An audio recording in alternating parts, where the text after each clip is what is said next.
हाँ जी, तो हम लोग अपनी क्लास जो है स्टार्ट करने वाले हैं chapter number 3, that is business environment. अब बिजनेस इन्वायरमेंट में पढ़ाऊंगा तो मैं एनसीईआरटी से ही, लेकिन इसके पहले मैं आपको एक छोटा सा चार्ट दिखा देता हूँ कि हमें कौन कौन से टॉपिक इसके अंदर पढ़ने। बिजनेस इन्वायरमेंट में we have to study total 7 topics, but out of 7 topic, ध्यान से सुनना, आउट ऑफ 7 टॉपिक्स 2 टॉपिक आपका डिलीट हो चुका है। ओ माय गॉड सर, क्या बात कर रहे हैं। मैं आपको सबसे पहले तो खुशखबरी सुना दूं, इसमें जो टॉपिक नंबर 6 और 7 है वो आपका डिलीट हो चुका है। तो ये टॉपिक इस साल आपको पढ़ने की जरूरत नहीं, आगे साल दोबारा से ये आ जाएगा, बट 2021 के लिए demonetisation and impact of government policy, changes on business and industry, ये 2 टॉपिक नहीं पढ़ना। तो अल्टीमेटली आपको सिर्फ और सिर्फ 5 टॉपिक्स पढ़ने हैं business environment. First is meaning of business environment, second जो है वो फीचर्स है, थर्ड है इंपॉर्टेंस, फोर्थ है dimension, and the fifth and last one is economic environment in India. ये तो आसान ही है, इकोनॉमिक इन्वायरमेंट तो वेरी वेरी इजी। और मैं तो अल्टीमेटली कहता हूँ ये चैप्टर ही बहुत ही आसान है। अभी तक जो फर्स्ट और सेकंड चैप्टर पढ़ा था ना, अगर आपको वो इजी लग रहा है, ठीक है, तो उससे भी इजी बिजनेस इन्वायरमेंट मैं आपको बता दूं, और ज्यादा बड़ा ये चैप्टर नहीं है। समझ में आई बातें? हाँ जी, तो कौन बताएगा मेरे को? सबसे पहले तो बताओ meaning of business environment, anyone who can define business environment. एक क्वेश्चन था, उसी का आंसर है ये। हाँ जी सुरभि, आपके डाउट का भी जवाब देंगे थोड़ी देर में, ठीक है, दोबारा से एक बार पूछना, जरा कुछ पढ़ा दे पहले। पल्लवी का भी कुछ एक क्वेश्चन था, ओके पल्लवी का था।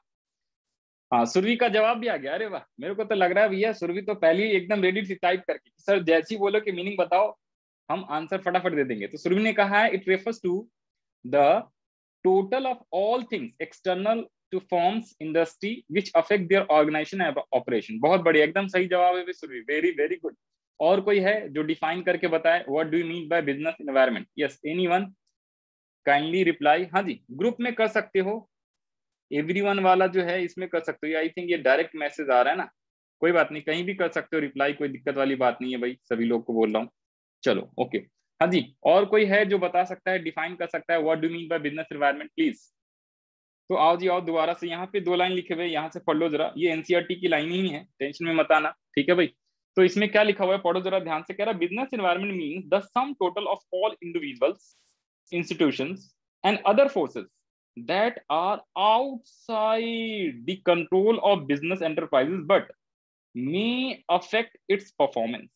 ये सारे वो फोर्सेस जो बिजनेस के कंट्रोल के बाहर का है, किसी भी ऑर्गेनाइजेशन, किसी भी बिजनेस, किसी भी कंट्रोल, किसी भी बिजनेस, किसी भी ऑर्गेनाइजेशन, किसी भी कंपनी के कंट्रोल से बाहर के जो फोर्सेस हैं, राइट, बाहर के फोर्सेस, जैसे मैं एग्जांपल बताता हूँ सिंपल, बाहर के फोर्सेस एग्जांपल क्या एक्चुअल बताता हूँ। एक होता है इन्वायरमेंटल, इकोनॉमिकल, लीगल, ठीक है, political, technological, these are the environments which basically what affects the performance of business organization। तो यही सारी चीजें लिखी हुई हैं कि बिजनेस इन्वायरमेंट का मतलब क्या होता है, sum total of all the individual as well as institutions and other forces, जो भी फोर्सेस है सारी चीजों को मिला के सम टोटल जब करते हैं, और वो क्या है, बिजनेस के कंट्रोल से बाहर, राइट, और उसकी वजह से पता है क्या, बिजनेस का परफॉर्मेंस भी अफेक्ट करता है।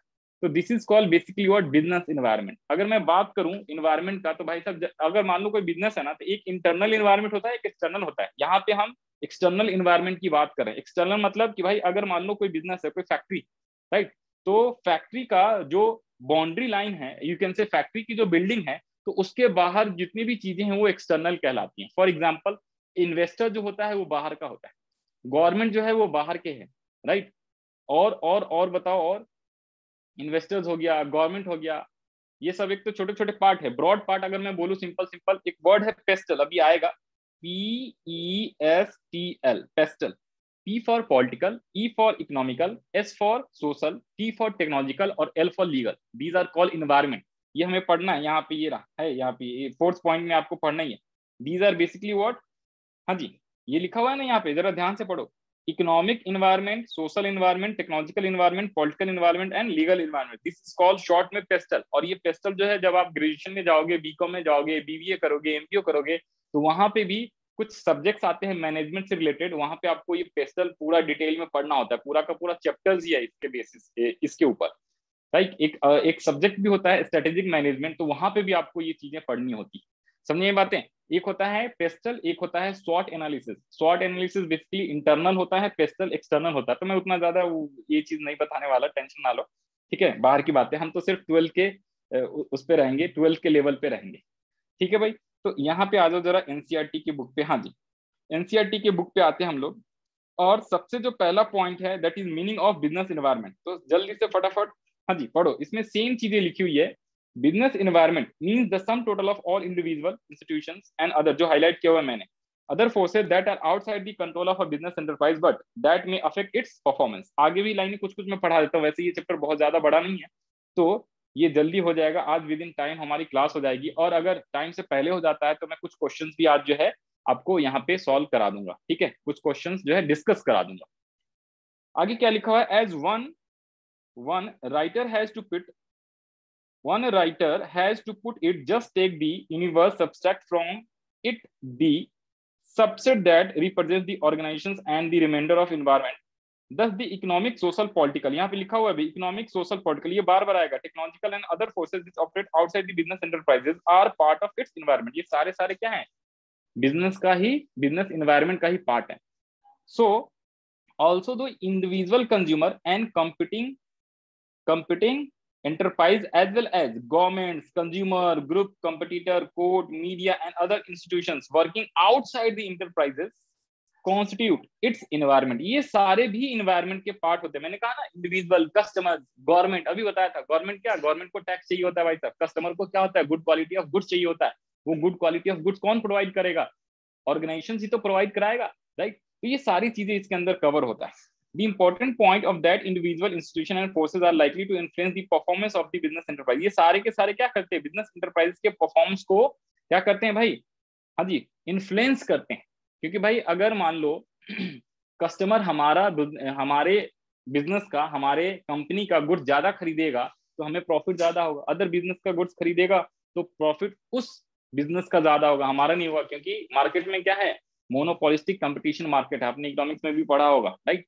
मोनोपोलिस्टिक मतलब कि एक टाइप के सामान बेचने वाले बहुत सारे सेलर्स और यू कैन से कंपनी वाले मार्केट में अवेलेबल हैं, राइट। तो इसीलिए हमें ये सारी चीजें का ध्यान रखना पड़ता है। दैट मीन्स कि हमें क्या है, जो भी बिजनेस है, हम लोग अगर बिजनेस कर रहे हैं तो जो हमारा बिजनेस एनवायरनमेंट है एक्सटर्नल वाला, राइट। अगर मान लो मैं सिंपल सिंपल है, मैं मोबाइल की कंपनी, ठीक है, मैं मोबाइल बनाता हूँ सपोज, तो मोबाइल की कंपनी सिर्फ मैं ही नहीं बनाता, मैं मोनोपोली नहीं, बहुत सारे बिजनेस है, बहुत सारे कंपनीज है जो मोबाइल बनाते हैं, डिफरेंट डिफरेंट मोबाइल बनाते हैं और बेचते हैं। तो हमें जो है मार्केट का स्टडी करना पड़ता है। मार्केट मतलब कि बिजनेस का जो एनवायरनमेंट है, एक्सटर्नल एनवायरनमेंट जो है उसका स्टडी करके रखना पड़ता है कि भाई मार्केट में किस टाइप के डिमांड।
हाँ जी, अब आ रही है आवाज, जल्दी से एक बार रिप्लाई करो। सर अनम्यूट करिए। ओके ओके, कर रहे हैं जी, कर रहे हैं।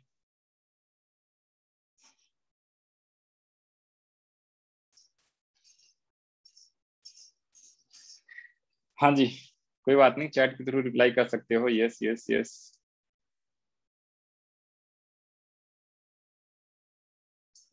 हाँ जी, अब आ रही है आवाज। हाँ हाँ, कर रहे हैं भाई, कर रहे हैं, सब कुछ करेंगे, टेंशन ना लो। कभी कभी थोड़ा सा इश्यू आ जाता है तो टेंशन ना लेना, ठीक है भाई। हम वापस आएंगे, टेंशन क्यों ले रहे हो? ऐसा थोड़ा है कि भैया हमने बोल के जो है चले जाना है। हम भी यही हैं, आप भी यही हो। हाँ जी, अब तो शो हो रहा है, बोलो हाँ, जल्दी बोलो भाई। सर हाँ चलो, वेरी गुड। तो कहाँ कहाँ से छूट गया था बताओ? मीनिंग तो हो गया, आगे बढ़ो ना। हम सेकंड पॉइंट पे बढ़ने वाले थे, दैट इज फीचर्स ऑफ। हाँ जी, मीनिंग हमने कर लिया, मीनिंग में यही है। बाकी थोड़े बहुत ये लाइनें जो मैंने हाईलाइट कराई, ये सारी चीजें आपको रीड आउट करना है। एक एक लाइन आप रीड करो, 2 बार या 3 बार अपने बुक को रीड कर लोगे ना, तो फिर आप देखना आपका कॉन्फिडेंस लेवल जो है बहुत ज्यादा हाई हो जाएगा। सेकेंड जो टॉपिक है हमारा है बिजनेस इन्वायरमेंट के फीचर्स। हाँ जी, बिजनेस इन्वायरमेंट के फीचर्स हम लोग पढ़ रहे हैं। ठीक है भाई, यहाँ तक क्लियर है? हाँ या ना? जल्दी से कोई बताएगा कितने फीचर्स है बिजनेस इन्वायरमेंट के? बिजनेस इन्वायरमेंट के फीचर्स कितने हैं? हाँ जी बताओ, जरा बताओ, किसी को याद हो? प्री बोर्ड सबने दिया है भाई, बताओ, रिवीजन क्लासेस चल रही है। 6 सर। हाँ कुछ तो बताओ, 1-2 आइटम के नाम बताओ। 7, एक ने बोला 7 7, है, एक ने बोला 6। 7 7 7 7 7 रिप्लाई आ रहा है 7। अमन आया नहीं आया? अमन नहीं आया, अभिषेक भी आज नहीं आया ना? चलो ओके। हाँ जी, relative complexity, dynamic, very very good. Alok का भी जवाब आया, सुरभि का भी आया है, बहुत बढ़िया। Uncertainty, very very good. अब देखो आपको शॉर्ट में दिखाना है, तो यहाँ से आपको दिखा देते हैं। This is chart, this is called mind map chart, 1 page chart. ठीक है, तो ये रहा भाई साहब फीचर्स। इसके अंदर बी काट देना, ये बी जो है डिस्टर्ब सी, राइट, इसका शॉर्ट फॉर्म है डिस्टर्ब शी, अगर आपको याद करना हो तो। फीचर्स, फीचर्स में कौन कौन सा है? Totality of external factor, specific and general forces, interrelatedness, dynamic in natures, uncertainty, complexity और रिलेटिविलिटी। राइट, समझ आई बात है? These are the 7 features of business environment. भाई बिजनेस एनवायरनमेंट का फीचर विशेषता कैसा? बिजनेस एनवायरनमेंट होता कैसा है भाई साहब?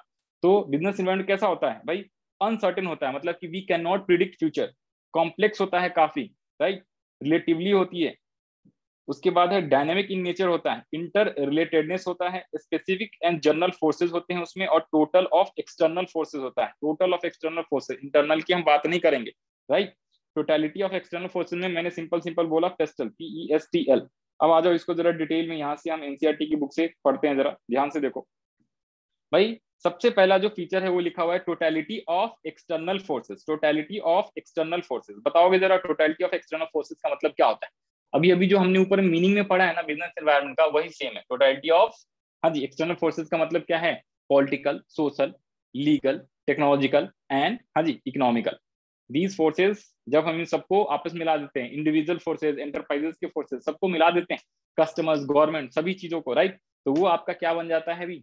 हाँ जी, बिजनेस इन्वायरमेंट बन जाता है। तो बिजनेस इन्वायरमेंट कैसा है? It is a totality of external forces. Totality of external forces, internal forces नहीं है, एक्सटर्नल फोर्सेज है। सेकंड पे आते हैं, बढ़ते हैं जरा सेकंड पे, इसमें और कुछ ज्यादा कुछ खास नहीं है। सेकंड पॉइंट पे आते हैं। सेकंड पॉइंट क्या कह रहा है? स्पेसिफिक एंड जनरल फोर्स है। भाई बिजनेस इन्वायरमेंट कैसा है? एक तो स्पेसिफिक फोर्स है as well as general force है। स्पेसिफिक फोर्स का मतलब क्या होता है तो मैं बता दूं, स्पेसिफिक फोर्स का मतलब होता है क्या? हाँ जी, कंपिटिटर्स, इंडिविजुअल, ये रहा, investors, customers, competitors and suppliers. जो क्या करता है? हाँ जी, जो क्या करता है? अफेक्ट करता है individual enterprises directly and immediately in their day to day business या day to day work। आगे है जर्नल फोर्सेस। जर्नल फोर्सेस के अंदर कौन से आगे? Technological change, legal changes, social change, political change, environmental change, environmental कह रहा हूँ, गवर्नमेंट गवर्नमेंट वाला चेंज, राइट। तो these are also known as PESTL. समझ में आ रही बात है? बार बार मैं पेस्टल का जिक्र कर रहा हूँ, कहाँ कहाँ पे आ रहा है, सब जगह पे ही आएगा।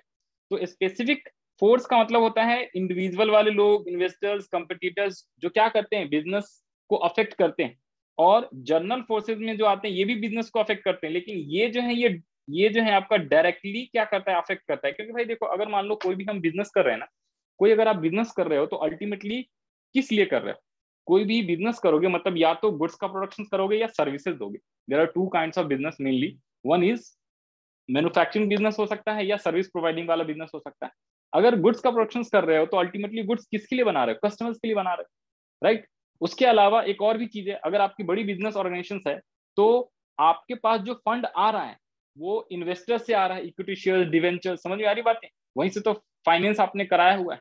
तो ये लोग अगर नहीं रहेंगे ना तो क्या होगा, बिजनेस पे डायरेक्ट इफेक्ट पड़ेगा आपका। ये लोग डायरेक्टली रिलेटेड रहते हैं बिजनेस से, समझिए बात है। कल को कस्टमर घट गया तो आप सामान नहीं बेच पाओगे, राइट। कस्टमर आपसे सामान खरीदने नहीं आएगा तो आपका सामान बिकेगा नहीं। इन्वेस्टर अगर आपको पैसे नहीं देगा तो आप बिजनेस में प्रोडक्शन नहीं कर पाओगे। तो these are basically directly related to the business, तो ये डायरेक्टली अफेक्ट करता है। लेकिन बाकी जो है ये है आपका जर्नल फोर्सेस। जर्नल में आता है पॉलिटिकल, लीगल, टेक्नोलॉजिकल, ये चीजें भी काफी अफेक्ट करता है। जैसे अगर मान लो पॉलिटिकल, भाई देखो अभी मान लो BJP government, right, BJP government है, कल को गवर्नमेंट चेंज हो जाती है, कांग्रेस की आ जाती है, तो बहुत सारे जो पॉलिसीज होते हैं ना, वो जब गवर्नमेंट चेंज होती है तो अपने अकॉर्डिंग वो पॉलिसी चेंज कर सकते हैं, करते हैं एक्चुअली में। जैसे मान लो अभी मान लो कंपनीज को सपोज टैक्स रेट जितनी है, हो सकता है न्यू गवर्नमेंट आए तो उनकी सोच अलग हो जाए, पॉलिसी अलग हो जाए, हो सकता है वो टैक्स रेट कम भी कर दे, हो सकता है टैक्स रेट ज्यादा भी कर दे। दैट इज कॉल्ड पॉलिटिकल चीजें, राइट। लीगल चीजें, कई सारे रूल्स होते हैं, जैसे अभी अपने अकाउंट में पड़ा होगा कंपनीज एक्ट, तो अभी आप पढ़ रहे हो कंपनीज एक्ट 2013, उससे पहले था कंपनीज एक्ट 1956, राइट। तो जो पुराने कंपनीज एक्ट था उसको चेंज किया गया 2013 में, उन्होंने जरूरत समझा उसका, तो नया गवर्नमेंट आई, सारी चीजें आई तो उन्होंने चेंज कर दिया, right, for the purpose of betterment ही किया, बट चेंज किया ना तो उससे भी काफी इफेक्ट पड़ा।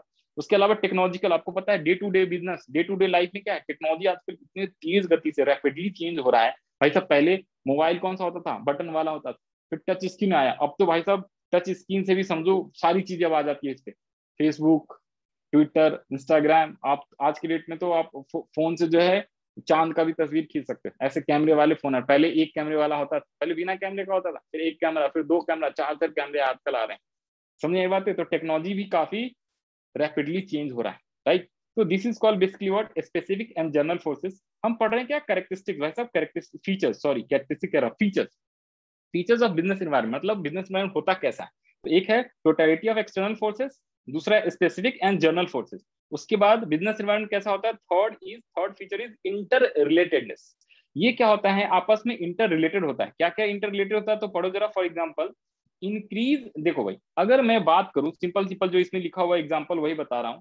अगर मैं बात करूं आज की डेट में, पता है क्या है, लोग जो है ना हेल्थ कॉन्शियस होते चले जा रहे हैं। हेल्थ कॉन्शियस मतलब समझते हो, हेल्थ कॉन्शियस का मतलब जो है आजकल लोग ना अपने हेल्थ पे ज्यादा ध्यान दे रहे हैं। अगर सोसाइटी में हर कोई, सभी लोग हेल्थ पे ज्यादा कॉन्शियस होने लगेंगे तो फिर वो पता है क्या करेंगे, गुड क्वालिटी ऑफ फूड जो है खरीदेंगे, बाय करेंगे और कंज्यूम करेंगे।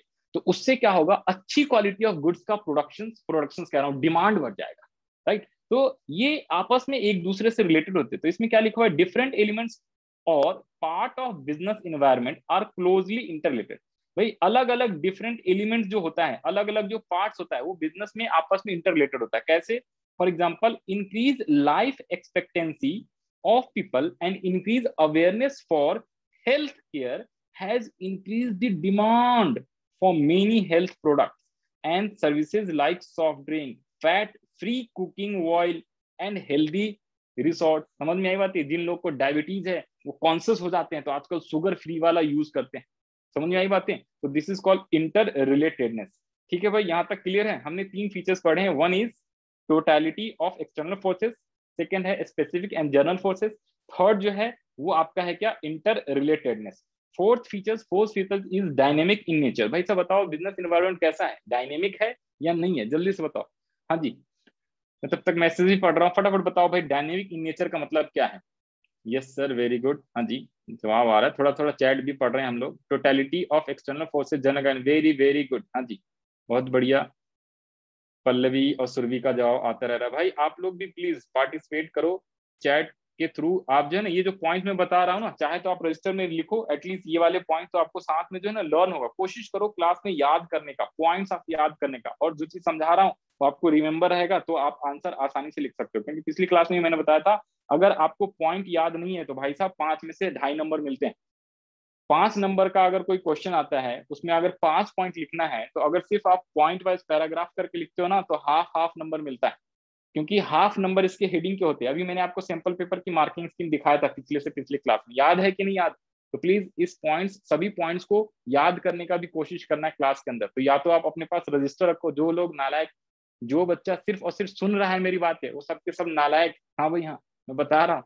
तो थोड़ा सा मेहनत कर लो भाई साहब, हम इतना मेहनत करा रहे हैं आपके लिए, तो एक रजिस्टर एटलीस्ट निकाल के रखो अपने पास में, पेन रखो, बुक ना भी हो तो कोई बात नहीं, बुक तो मैं यहाँ पे दिखा रहा हूँ। तो जो मेन पॉइंट है एटलीस्ट जो ये चार्ट वाला है ना, इस हिसाब से आप चाहो तो साथ साथ में चार्ट बना लो, एक पेज का चार्ट आपके हाथ, तो बहुत सारी चीजें आपको याद हो जाएगा। और साथ साथ में मैंने भाई साहब 1.5 घंटे में अगर आप एक ये चार्ट भी बना लेते हो ना चैप्टर वाइज, तो ये आपके एग्जाम के टाइम में बड़ा हेल्प करेगा।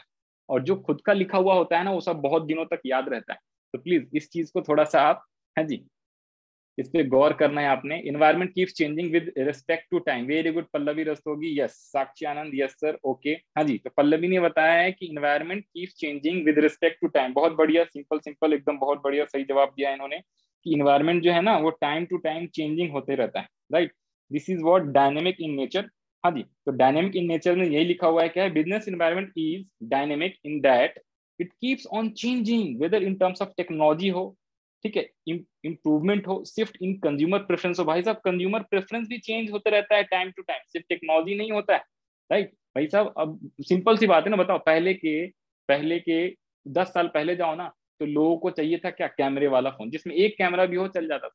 फिर उसके बाद कुछ टाइम बीता, फिर 2 कैमरे वाला चाहिए, फिर 4G वाला चाहिए, फिर अब 5G का जमाना आ गया, अब तो 5-5 कैमरे हो जाते हैं, टच स्क्रीन चाहिए, ये चाहिए, वो चाहिए, फेस आईडी वाला फोन चाहिए, समझ रहे। और आजकल तो पेन वाले फोन आने लगे, राइट, नोट पैड वाले फोन आने लगे, ठीक है ना। तो कंज्यूमर का प्रेफरेंस भी चेंज होते रहता है, कहने का मतलब ये, कंज्यूमर की प्रेफरेंस भी चेंज होते रहती है, टेक्नोलॉजी भी चेंज होते रहती है, बहुत सारी चीजें मार्केट में अकॉर्डिंग टू टाइम जो चेंजेस होते रहता है। तो इसीलिए बोला जाता है बिजनेस एनवायरनमेंट कैसा है, फिक्स नहीं है, it is a dynamic, dynamic का मतलब कीप्स ऑन चेंजिंग।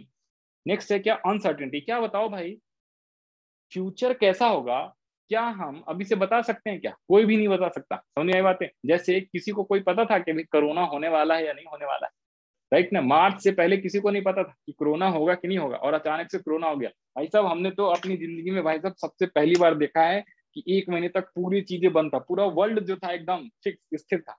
ऐसा जो है लाइफ में जो आगे वाले जनरेशन आएंगे हो सकता है उनको देखने को ना मिले, हम लोगों ने तो देखा है भाई। यस और नो, जल्दी से बताओ इस पे क्या कहना है सभी लोगों का, व्हाट यू, हाँ जी, हाँ जी बताओ भाई बताओ, मेरा क्वेश्चन है, anyone who wants to say something on the Covid situation, हाँ जी बता सकते हो। क्या आपने लाइफ में ऐसा कुछ एक्सपीरियंस आज तक किया था, बताओ भी बताओ जल्दी से। पूरा पॉल्यूशन फ्री हो गया था सारी चीजें, कोई नहीं है कुछ नहीं बता रहा। वॉइस आ रही है मेरी, हाँ या ना, एक बार रिप्लाई कर दो जरा भाई, कई बार शक होता है। पोल्यूशन हाँ आ रही है, आ पोल्यूशन रही है। पोल्यूशन फ्री था हम्म, लेकिन घुट के जी रहे थे। मैं, हाँ ऐसा नहीं है। मैं तो कई बार सोचता हूँ ना, पता है मैं तो कई बार ये सोचता हूँ कि भाई साहब साल में जो है ना कम से कम 15 दिन या 20 दिन का ना इस टाइप का होना चाहिए, पूरा वर्ल्ड मिलके 15 दिन भाई साहब बंद करो एकदम, कुछ ऐसा फेस्टिवल लाओ, मजा आ वेटिंग में है जाए। क्या, कोई वेटिंग में है क्या, कोई देखिए। वेटिंग में, अच्छा बता देना, हाँ ओके, सुमित कुमार, हाँ आ गया भाई, आ गया, ऐड कर दिया। वही है विधायक जी। ओ वेरी वेरी गुड, चलो विधायक जी। और एक था वो कहाँ था, आरजेडी वाला, कहाँ गया वो, आया नहीं आज, उससे उसका भी मिलना एग्जाम है था। कल। चलो, कल इकोनॉमिक्स एग्जाम है उसका। अरे वाह वेरी गुड, चलो कोई बात नहीं, उससे बाद में मुलाकात होगी, हाँ जी। तो आओ, वी आर बेसिकली व्हाट, हम लोग कहाँ पे थे, हम लोग थे डायनेमिक इन नेचर, तो डायनेमिक समझ में आ गया। उसके बाद आते हैं अनसर्टेनिटी। यस, अनसर्टेन का मतलब क्या है, nobody can predict the future, future को कोई भी प्रिडिक्ट नहीं कर सकता कि फ्यूचर में क्या होने वाला है क्या नहीं होने वाला है। तो बिजनेस इन्वायरमेंट भी वैसा ही है, बिजनेस इन्वायरमेंट वैसा ही है भाई साहब। एक्सटर्नल फोर्सेज हमें नहीं पता कि फ्यूचर में क्या होगा कि क्या नहीं होगा, राइट। यहाँ पे लिखा हुआ है क्या, business environment is largely uncertain as it is very difficult to predict the future happening, especially when environment changes are taking place too frequently, as in case of information technology और fashion industry। Fashion industry और information technology का जो industry है, दो IT sector जिसको कहते हैं, ठीक है, इंफॉर्मेशन टेक्नोलॉजी वाला जो सेक्टर है, और फैशन इंडस्ट्री जो है, राइट, जो बॉलीवुड के अंदर में फैशन इंडस्ट्री ज्यादा लोग वो करते हैं क्योंकि वो सब फैशन वाले लोग होते हैं ना, सिंपल सी बात है, फिल्में उनमें ये सब बनाना होता है इसलिए। तो ये इंडस्ट्री जो है काफी फ्रिक्वेंटली चेंज होता रहता है। बाकी इंडस्ट्री तो चेंज होता है, थोड़ा स्लो स्लो होता है। बाकी कुछ ऐसे, सबसे ज्यादा तो भाई साहब आईटी इंडस्ट्री, समझ आ रहा है, कब क्या चीज चेंजेस हो जाता है हमें पता ही नहीं चलता, रैपिडली चेंज होता है, ठीक है ना। तो ये चीजें हैं, दैट मीन्स की we can say business environment is uncertain, और यू कैन से अनसर्टेनिटी होती है business environment. Sixth one is complexity.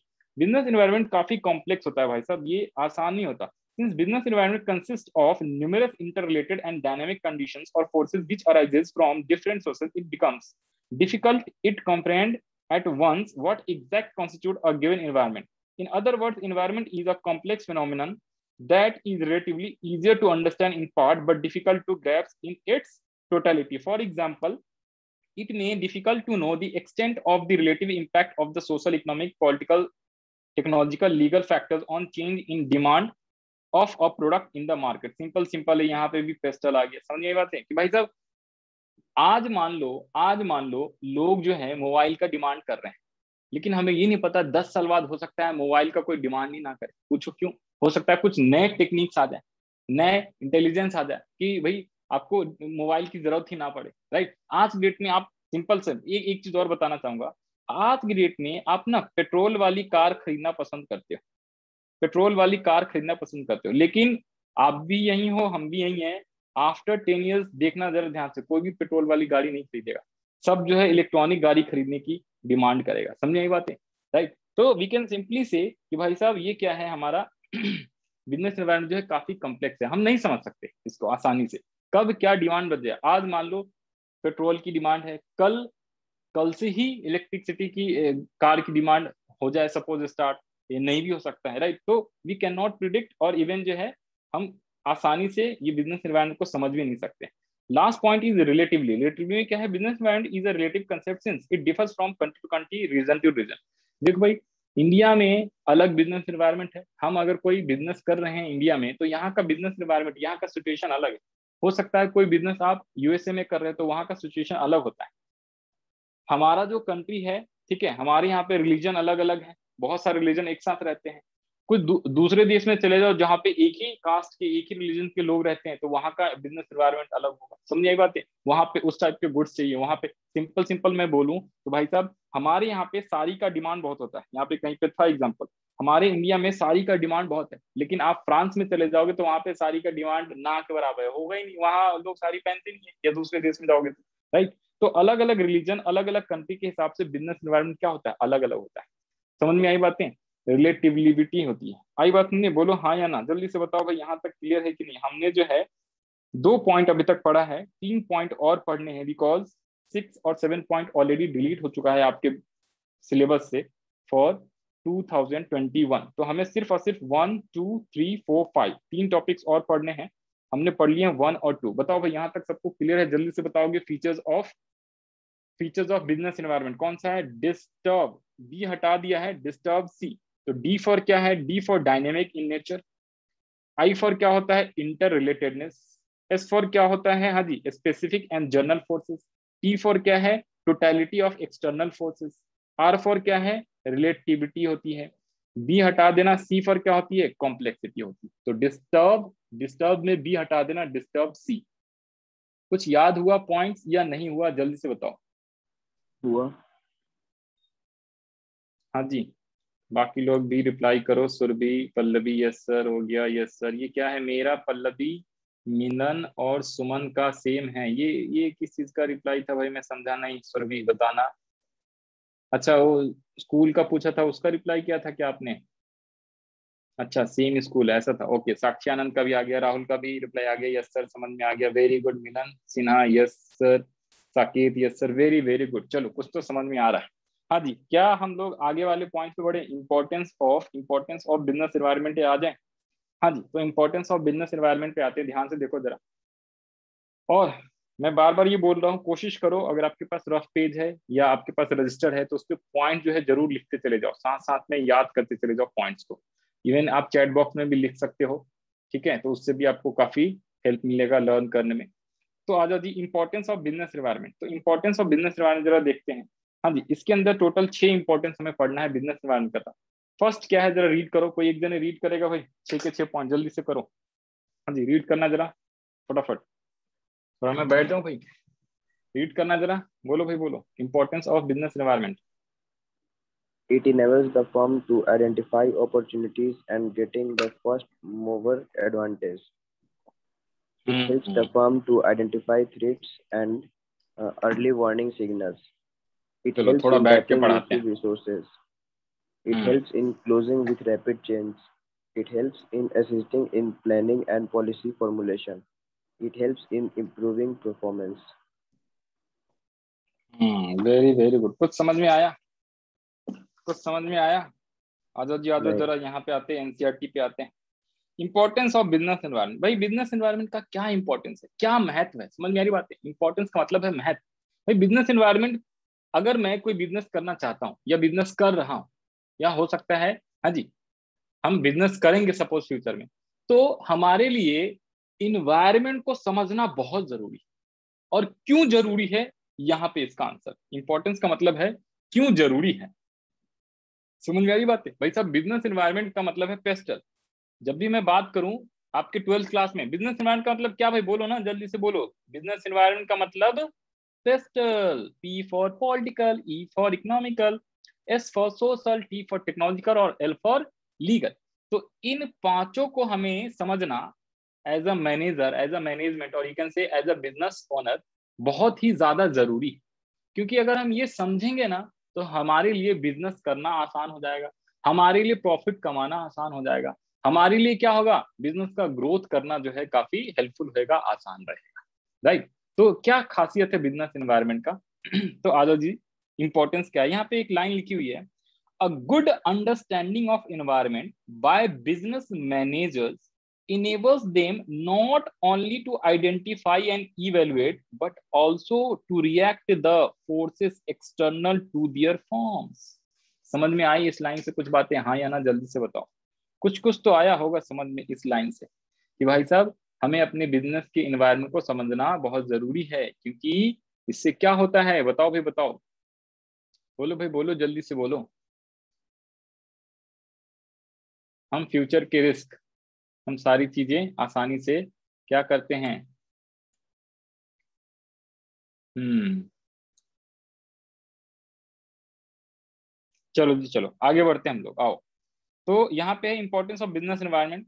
सबसे पहला इंपॉर्टेंस क्या है, it enables the form to identify opportunities and getting the first mover advantage. भाई साहब अगर हम बिजनेस इन्वायरमेंट को समझते हैं ना, स्टडी करते हैं, एनालिसिस करते हैं, तो इससे हमें फायदा ये होता है कि अगर मान लो बिजनेस में कोई नई चीजें आने वाली है सपोज, ठीक है, या हम उसको अच्छे से समझ लेते हैं कि मान लो कि बिजनेस में अगर मान लो कंज्यूमर का या जो कस्टमर्स लोग हैं उनकी सपोज डिमांड को अगर हम पहले पता कर लेते हैं, तो हम फर्स्ट मूवर बन जाते हैं।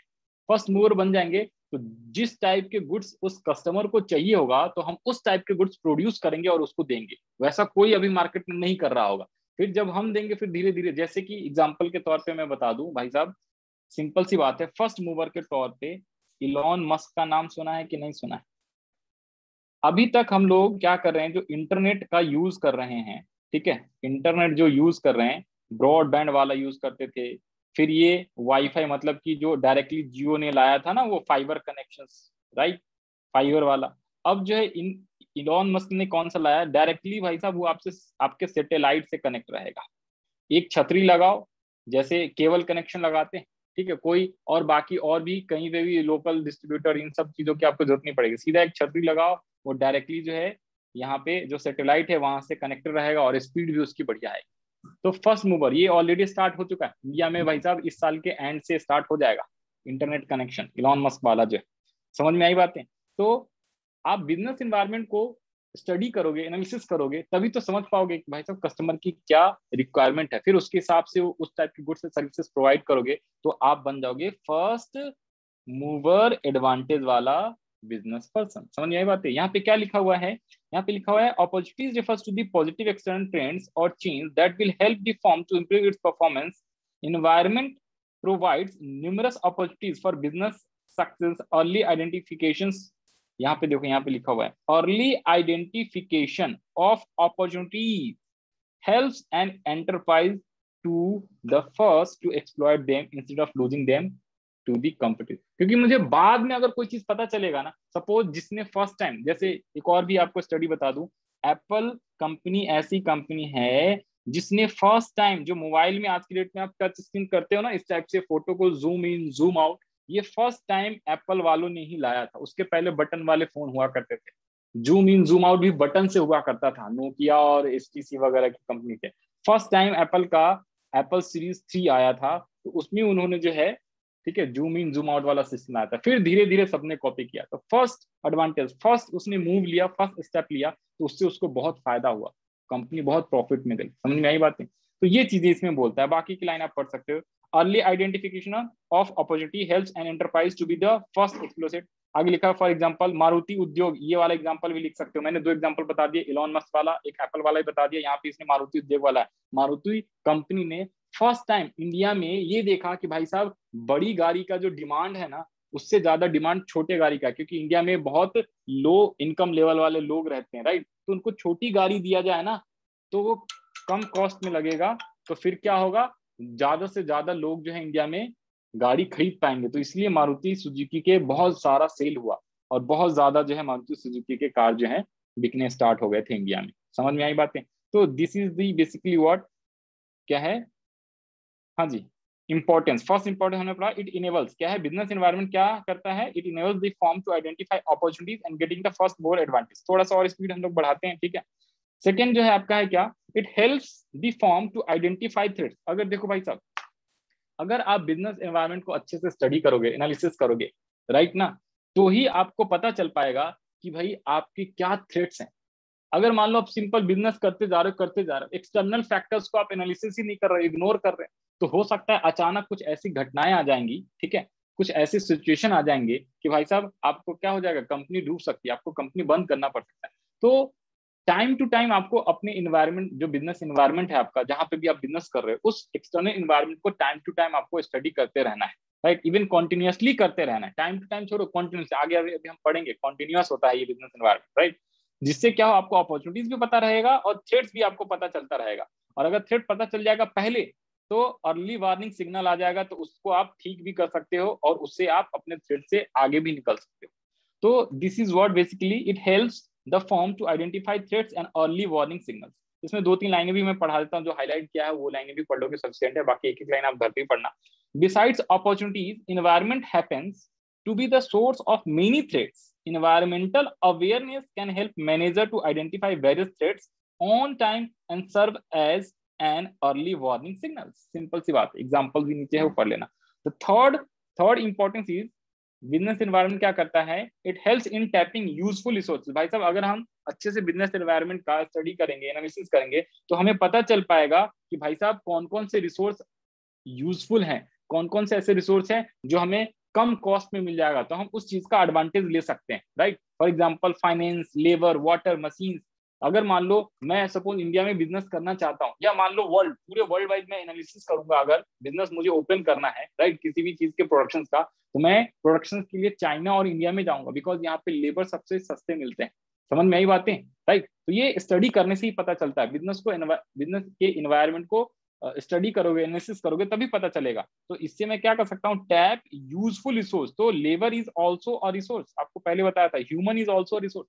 तो सबसे कम कॉस्ट चाइना में होता है, फिर इंडिया में होता है, क्योंकि यहाँ पे पॉपुलेशन ज्यादा है, तो लोग काम ढूंढते हैं, तो उनको काम बहुत कम मिलता है, तो वो कम रेट पे काम करने को तैयार है। बाकी अदर देश में जाओगे, अदर कंट्री में, अमेरिका, इंग्लैंड, इन सब में, तो यहाँ पे भाई साहब लेबर बहुत महंगे मिलते हैं।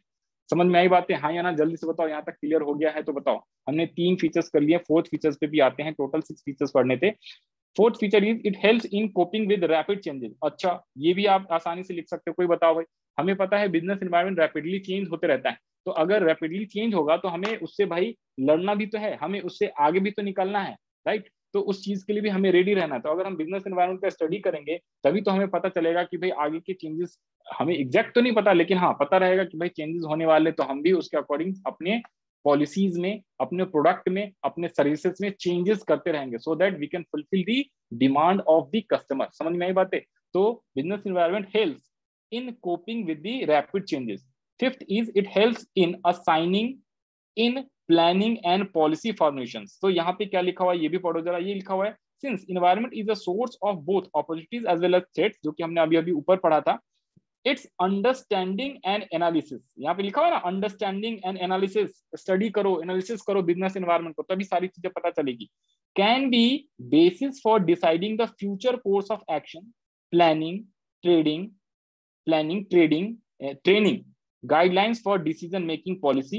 For instance, entry of new players in the market, which means more competition, may make an enterprise think afresh about how to deal with this situation. मतलब कि अगर हमें बिजनेस इन्वायरमेंट के बारे में पता नहीं रहेगा तो हमें अपने कॉम्पिटिटर्स के बारे में नहीं पता चलेगा कि भाई साहब अगर मान लो मैंने कोई शॉप खोला मार्केट में, ठीक है, और उस टाइम पे कोई भी शॉप नहीं है सपोज, तो हमें ठीक है भाई हम कितनी भी प्राइस पे अपने गुड्स को सेल कर रहे हैं, लेकिन कल को एक और कंपटीटर आ गया, ठीक है, फिर कल को एक और आ गया, तो उन लोगों को भी हमें ध्यान में रखना पड़ता है, उनके बारे में भी हमें पता करके रखना है कि भाई साहब जो सामान मैं बेच रहा हूँ 10 रुपए में, क्या वो 10 में ही बेच रहा है या कम में बेच रहा है। अगर वो प्राइस घटा देगा तो हमें फिर उसके हिसाब से कंपटीशन बढ़ जाएगा, तो उसके हिसाब से हमें सोचना पड़ेगा, नहीं तो क्या हो जाएगा, हमें अगर उसके बारे में हमें पता नहीं रहेगा तो हमारे यहाँ के कस्टमर उस दुकान पे चले जाएंगे। तो this is called, it helps in assigning, in planning and policy formation, क्योंकि अगर वो प्राइजेस वगैरह चेंज वगैरह करेगा तो हम भी उसके अकॉर्डिंग अपना पॉलिसी चेंज करेंगे प्राइस का, price of goods and services. यहाँ तक बात क्लियर है। फिफ्थ, सिक्स आते हैं, six is last features, it helps in improving performance. ठीक है भाई, तो बिजनेस एनवायरनमेंट को स्टडी करने से, अंडरस्टैंड करने से, एनालिसिस करने से हमारा क्या होता है, परफॉर्मेंस भी बढ़िया होता है। यहाँ पे क्या लिखा हुआ है, the enterprise that continuously monitor their environment and adopt suitable business practices are the ones which not only improve the present performance but also continue to succeed in the market for longer period or long time period। तो ये था हमारा क्या total 6 के 6 features of business environment chapter number third, features of business environment chapter number third, features कह रहा हूँ sorry, importance of business environment. Features तो हमने पहले पढ़ लिया था, तो दीज आर इंपॉर्टेंस, 6 इंपॉर्टेंस हमने पढ़ा था, 6 के 6 इंपॉर्टेंस याद हुआ, लर्न हुआ कुछ कुछ, यस नो, यस या नो जल्दी से बताओ मेरे को सभी लोग, क्विकली रिप्लाई करो। सबसे पहले हमने पढ़ा मीनिंग, सेकंड पढ़ा हमने फीचर्स, फीचर्स बताओ भाई जल्दी से बोलो, रिप्लाई करो या तो चैट के थ्रू या बोलो मेरे साथ साथ, तो याद होगा। फीचर्स पहले बताओ, टोटल 7 फीचर्स है, कौन कौन थे, नाम बोलो ना, नाम, या मन ही मन अपने Dynamic आप में बोलो nature, साथ साथ में, तो आपको याद हो जाएगा। uncertainty, external good forces, good, general forces, very good. relativity, complexity। हाँ, पल्लवी का भी जवाब आ गया, बहुत बढ़िया। राहुल राज का भी जवाब आया, वेरी वेरी गुड। वैसे रिप्लाई करो चैट के थ्रू, थोड़ा सा हमें भी तो लगे। हाँ जी, बहुत बढ़िया, वेरी गुड राहुल। तो ये था हमारा फीचर, सबसे पहला फीचर डिस्टर्ब, बी में बी हटा देना, और सी, तो डी फॉर क्या होगा जल्दी से बताओ, D for features of business environment पहले कर रहे हैं, डी फॉर डायनेमिक नेचर, ठीक है, आई फॉर बताओ interrelatedness, S for specific and general forces, कोशिश करो लर्न करने का, T for totality of external forces, U for uncertainty, R for relativity, and C for complexity. These are the features. उसके बाद हमने पढ़ा importance, तो इंपॉर्टेंस क्या क्या है पढ़ो जरा बिजनेस एनवायरनमेंट के। ये हेल्प करता है किसमें, it enables form to identify the opportunities, opportunities को आइडेंटिफाई करने में, and getting the first mover advantage. Second है हेल्प्स टू आइडेंटिफाई थ्रेट्स, भाई साहब जहां पे अपॉर्चुनिटीज आएगा तो अपॉर्चुनिटी का जस्ट अपोजिट होता है थ्रेट्स, तो बिजनेस एनवायरनमेंट से हमें अपॉर्चुनिटीज का भी पता चलता है, फिर थ्रेट्स का भी पता चलता है। उसका थर्ड है क्या, it helps in tapping useful resource, भाई रिसोर्स जो यूजफुल रिसोर्स है उसको टैप करने में हेल्प मिलता है, उसको भाई साहब यूज करने के लिए जो है हम टैप करते हैं, मतलब कि अपने बिजनेस ऑर्गेनाइजेशन में हम उसका इस्तेमाल करेंगे, राइट। तो it helps in tapping useful resource, useful resource का पता करने में, राइट। उसके बाद है it helps in coping with the rapid changes जो इन्वायरमेंट में आता रहेगा तो हमें उससे डील करने में आसानी रहेगा। फिर है क्या, it helps in assisting planning and policy formulation, right. हमारे कंपटीटर्स मार्केट में सपोज क्या क्या काम कर रहे हैं, हमारे कंपटीटर्स अगर ज्यादा हो जाते हैं, या यू कैन सिंपली से हमारा जो कंपटीटर है वो अपने पॉलिसीज में चेंजेस करता है, तो उसके अकॉर्डिंग हमें भी अपने पॉलिसीज में चेंजेस करना पड़ेगा, राइट। फिर है क्या, it helps in improving performance, और लास्ट में क्या है, बिजनेस एनवायरनमेंट की वजह से ही हमारा क्या होता है, प्रेजेंट का performance as well as future के भी परफॉर्मेंस जो है, लॉन्ग टर्म परफॉर्मेंस भी हमारा अच्छा होता है। तो these are the 3 topics which we have already covered in chapter number third, that is business environment. एक बार जल्दी से क्विकली सभी लोग रिप्लाई करेंगे, या तो चैट के थ्रू या वॉइस के through, what is the meaning of business environment, या what do you mean by business organization, सभी बिजनेस एनवायरनमेंट, सॉरी सभी लोग रिप्लाई करो जल्दी से, याद हुआ कि नहीं, बिजनेस एनवायरनमेंट का मतलब क्या है, बिजनेस एनवायरनमेंट का मतलब क्या है, जल्दी से बताओ। It is a some total of, बोलो भाई बोलो सभी लोग, वेरी गुड, सुरभि का जवाब आ गया, it refers to total of all the things external forms industry which affect the organisation and operation, very good good. और भी बाकी लोग भी रिप्लाई करो प्लीज जल्दी से, मैं पूछ रहा हूँ आपसे मीनिंग ऑफ बिजनेस एनवायरनमेंट, फटाफट एटलीस्ट टाइप करके भी लिखो भाई साहब। अच्छा एक चीज बताओ भाई सुरभि, आप कंप्यूटर से क्लास ले रहे हो ना, हाँ या ना, जल्दी से बताओ। नो सर, ओके ठीक है भाई साहब, मतलब कि स्पीड काफी है, हाँ मैं समझ रहा हूँ। हाँ तो मैं इसलिए पूछ रहा था कि भाई साहब बाकी लोग भी सीखो, आपके पास अगर मोबाइल है तो आप भी जो है फटाफट टाइप करके आंसर दे सकते हो। यस, राहुल राज का भी आ गया, वेरी वेरी गुड। श्रुति कुमारी का भी आ गया, बहुत बढ़िया। सम total of all things which influence the business, बहुत बहुत बढ़िया, वेरी गुड श्रुति, बहुत बढ़िया, सही जवाब। कोई जरूरी नहीं है कि आपको एकदम तोती की तरह ये रट्टा ही लगाना है, आप अपने वर्ड्स में भी लिख सकते हो। टैलेंट सर, टैलेंट, सुरभि, हाँ बहुत बढ़िया बेटे, टैलेंट मैं समझ रहा हूँ। हाँ ये टैलेंट कहाँ से आया है ना, रात को खूब दोस्तों के साथ चैटिंग चलता होगा, यस और नो, टैलेंट, नालायक, हाँ डांट सुनना था तुम्हें, और बोलो टैलेंट, समझ रहे हो भाई। हाँ तो मैं कभी कभी बीच में डांट भी लगा देता हूँ, समझ रहे हो ना सुरभि। चलो वेरी गुड, हमें भी सब पता चल जाता है, हमने सीसीटीवी लगवाया है भाई। अब देखो सुरभि, जो तुम इमोटिकॉन भेज रहे हो ना, वो यहाँ पे नहीं आता चैट में, उधर से तो भेजोगे, मोबाइल पे तो आ जाएगा, हमारे यहाँ पे इमोटिकॉन नहीं आ रहा है, वो डैश डैश लिख के आ रहा है, तो इमोटिकॉन भेजने का कोई फायदा नहीं है भाई सुरभि, समझ में आया। आप डायरेक्ट लिख के भेजो।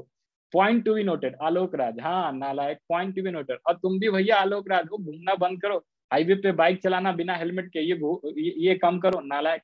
हाँ मैंने देखा है, मैंने कहा ना सीसीटीवी मैंने लगा रखा है, मैं सबका जो है, मैंने कहा ना भाई, जैसे business environment for a manager of any organisation, business environment का स्टडी करना बड़ा इंपॉर्टेंट रहता है, वैसे ही एज अ टीचर मैं अपने स्टूडेंट्स के बारे में भी स्टडी करते रहता हूँ, समझिए बातें, सारी बातें पता लगाते रहता हूँ, तो इसलिए ध्यान रख लेना। हाँ भाई कुछ समझ में आ रहा है, नालायको सुधर जाओ। अब 3 महीने हैं, 3 महीने के कितने दिन बचे हैं, थोड़ा सा पढ़ लो। ये साकेत का भी जवाब आ गया था, वेरी वेरी गुड साकेत, आपका भी आंसर करेक्ट है, बहुत बढ़िया। हम्म। तो हाँ जी, आगे बढ़े हम लोग। रिप्लाई कोई ना कर रहा है, जो मैं पूछ रहा हूँ रिप्लाई तो करो, 2-3 जने ही रिप्लाई कर रहे हैं, बाकी सब सोए हुए हैं, ऐसे तो काम ना चलेगा, थोड़ा सा तो पार्टिसिपेट करो। यस, तो इंपॉर्टेंस पढ़ लिया क्या हम लोग। पॉइंट नंबर 4 पे आ जा भाई, dimensions, dimensions of business environment. Pallavi yes sir, yes sir, okay okay, Shruti Kumar yes sir.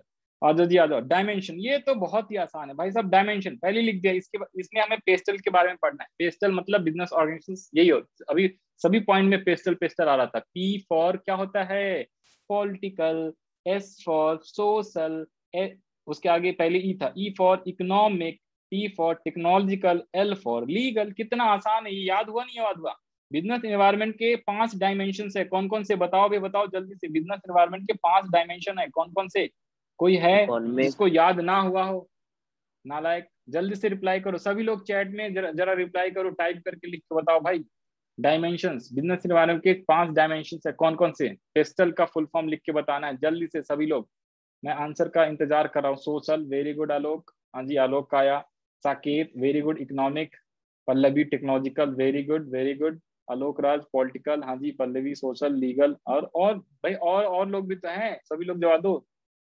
बहुत बढ़िया, वेरी गुड, सबका आ रहा है धीरे धीरे, बाकी लोग भी रिप्लाई करो भाई साहब, नालायको सुधरो। राहुल राज आया, हाँ। मिलन सिन्हा कहाँ है, जरा हम भी तो देख लें, नालायक कुछ ना रिप्लाई कर रहा है। और कौन है, एक तो सानिया आ रही है। साकेत कोई रिप्लाई नहीं, नालायक। साक्षी आनंद, भैया रिप्लाई भी कर दो। हाँ जी, ये सारे नाम बोल रहा हूँ, कभी कभी तो थोड़ा रिप्लाई करो, हमारा रिक्वेस्ट भी सुनो भाई। हाँ श्रुति कुमारी का भी आया, political, economical, technical, technological, social, legal, very very good, बहुत बढ़िया। ऐसी सभी लोग थोड़ा सा पार्टिसिपेट करो भैया। मिलन सिन्हा कहाँ हो नालायक, आ जाओ क्लास में, ऐसा तो नहीं ज्वाइन करके सो गए। चलो कोई बात नहीं, तो आगे बढ़ते हैं। बताओ भाई, ये टॉपिक तो बहुत ही आसान है, सबसे आसान कौन है, डायमेंशंस ऑफ बिजनेस एनवायरनमेंट, सबसे आसान dimensions of business environment. Sir sir क्या बात कर रहे हैं, हाँ इसको तो आप बिना लिखे भी लिख सकते हो। और मजे की बात, ये जो आपका डायमेंशंस है ना, ये और भी कई सब्जेक्ट्स में आते हैं, और जब आप ग्रेजुएशन में जाओगे, आगे की क्लासेस में जाओगे, बीबीए करोगे, एमबीए करोगे, तो वहां पे भी आपको ये आएगा पढ़ने को, ठीक है, तो वहां पे भी हेल्प करेगा, तो इसलिए ध्यान से, कई बार कॉम्पिटेटिव एग्जाम में जाते हैं तो वहां पे भी कई बार आ जाता है ये सारी चीजें, राइट। तो पढ़ो जी पढ़ो, जरा सबसे पहले आ जाओ, economic environment, right. Economic environment का मतलब क्या है, कौन बताएगा, इकोनॉमिक इन्वायरमेंट का मतलब कौन बताएगा, ये लोग प्लीज जरा ऐसे रखते हैं, हाँ जी। इकोनॉमिक इन्वायरमेंट का मतलब कौन बताएगा, यहाँ पे है economic environment, first dimension is economic environment, कौन बताएगा जल्दी से बताओ, क्विक बताओ। हाँ यहाँ पे रिप्लाई देख रहे हैं, किसी का आए या ना आए, हाँ जी बोलो भाई बोलो। तो इकोनॉमिक इन्वायरमेंट का मतलब सिंपल भाई, इकोनॉमिक्स पढ़ते हो इकोनॉमिक्स, तो इकोनॉमिक्स में जो भी चीजें अभी तक आपने पढ़ा है, हाँ मैक्रो इकोनॉमिक्स कुछ कुछ याद आ रहा है, उसमें कुछ आपने जीडीपी पढ़ा होगा, नेशनल इनकम कुछ पढ़ा था आपने, एम्प्लॉयमेंट कुछ पढ़ा था, वो सारे चीजें आ जाती हैं इकोनॉमिक एनवायरनमेंट। यस, सुरभि का जवाब आया, इट रेफर्स टू, अरे वाह वेरी गुड, जवाब भी जल्दी जल्दी आने लगता है ना, वो चैट के ऊपर नीचे चला जाता है, हाँ थोड़ा थोड़ा पढ़ने दो।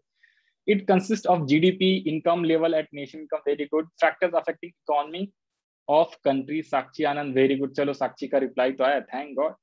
हाँ, साकेत का भी आया, it consist of GDP income level at nation, okay, और पल्लवी ईटीसी, ओके, फैक्टर्स वो थोड़ा ऊपर हो गया, आलोक का factor influence business in country, नालायक आलोक, हाँ, factor which influence business in country, बहुत क्या बात, क्या तुम नालायक, हाँ चलो कोई बात नहीं, कुछ तो रिप्लाई करा है, वेरी वेरी गुड। तो पढ़ो भाई पढ़ो जरा, इसमें क्या लिखा हुआ है, इकोनॉमिक इन्वायरमेंट का मतलब क्या होता है, like interest rate, inflation rate, deflation rate, समझ आ रहे, चेंज इन डिस्पोजेबल इनकम, एक डिस्पोजेबल इनकम भी आपको नहीं, आपको अब नहीं पढ़ना, पहले पहले इकोनॉमिक्स में पढ़ना होता था बच्चों को, इन्होंने हटा दिया डिस्पोजेबल इनकम, ठीक है। फिर स्टॉक मार्केट, वैल्यू ऑफ रूपी, रूपी मनी एंड वैल्यू, ये भी आपने पढ़ा था चैप्टर में, right, of economic factors that can affect the management practices in a business environment. देखो भाई, जितनी भी चीजें, मान लो देखो इंटरेस्ट रेट, एक बात बताओ, कोविड के पहले ना इंटरेस्ट रेट जो था वो काफी हाई था। इंटरेस्ट रेट का मतलब है चाहे वो लोन का इंटरेस्ट रेट हो, चाहे वो फिक्स डिपॉजिट यानी इन्वेस्टमेंट का रेट ऑफ इंटरेस्ट हो, ये दोनों चीजें काफी ज्यादा था। लेकिन कोविड के आने की वजह से ये कम हो गया है, ठीक है, और अभी भी काफी कम है कोविड के पहले से। तो ये एक इकोनॉमिक फैक्टर है एक्चुअली, इकोनॉमिक इन्वायरमेंट के अंदर आता है। स्टॉक मार्केट, स्टॉक मार्केट जैसे ही कोविड आया था ना, स्टॉक मार्केट धड़ाधड़ धड़ाधड़ गिर गया था, नीचे हो गया था, राइट, ये चीजें हैं।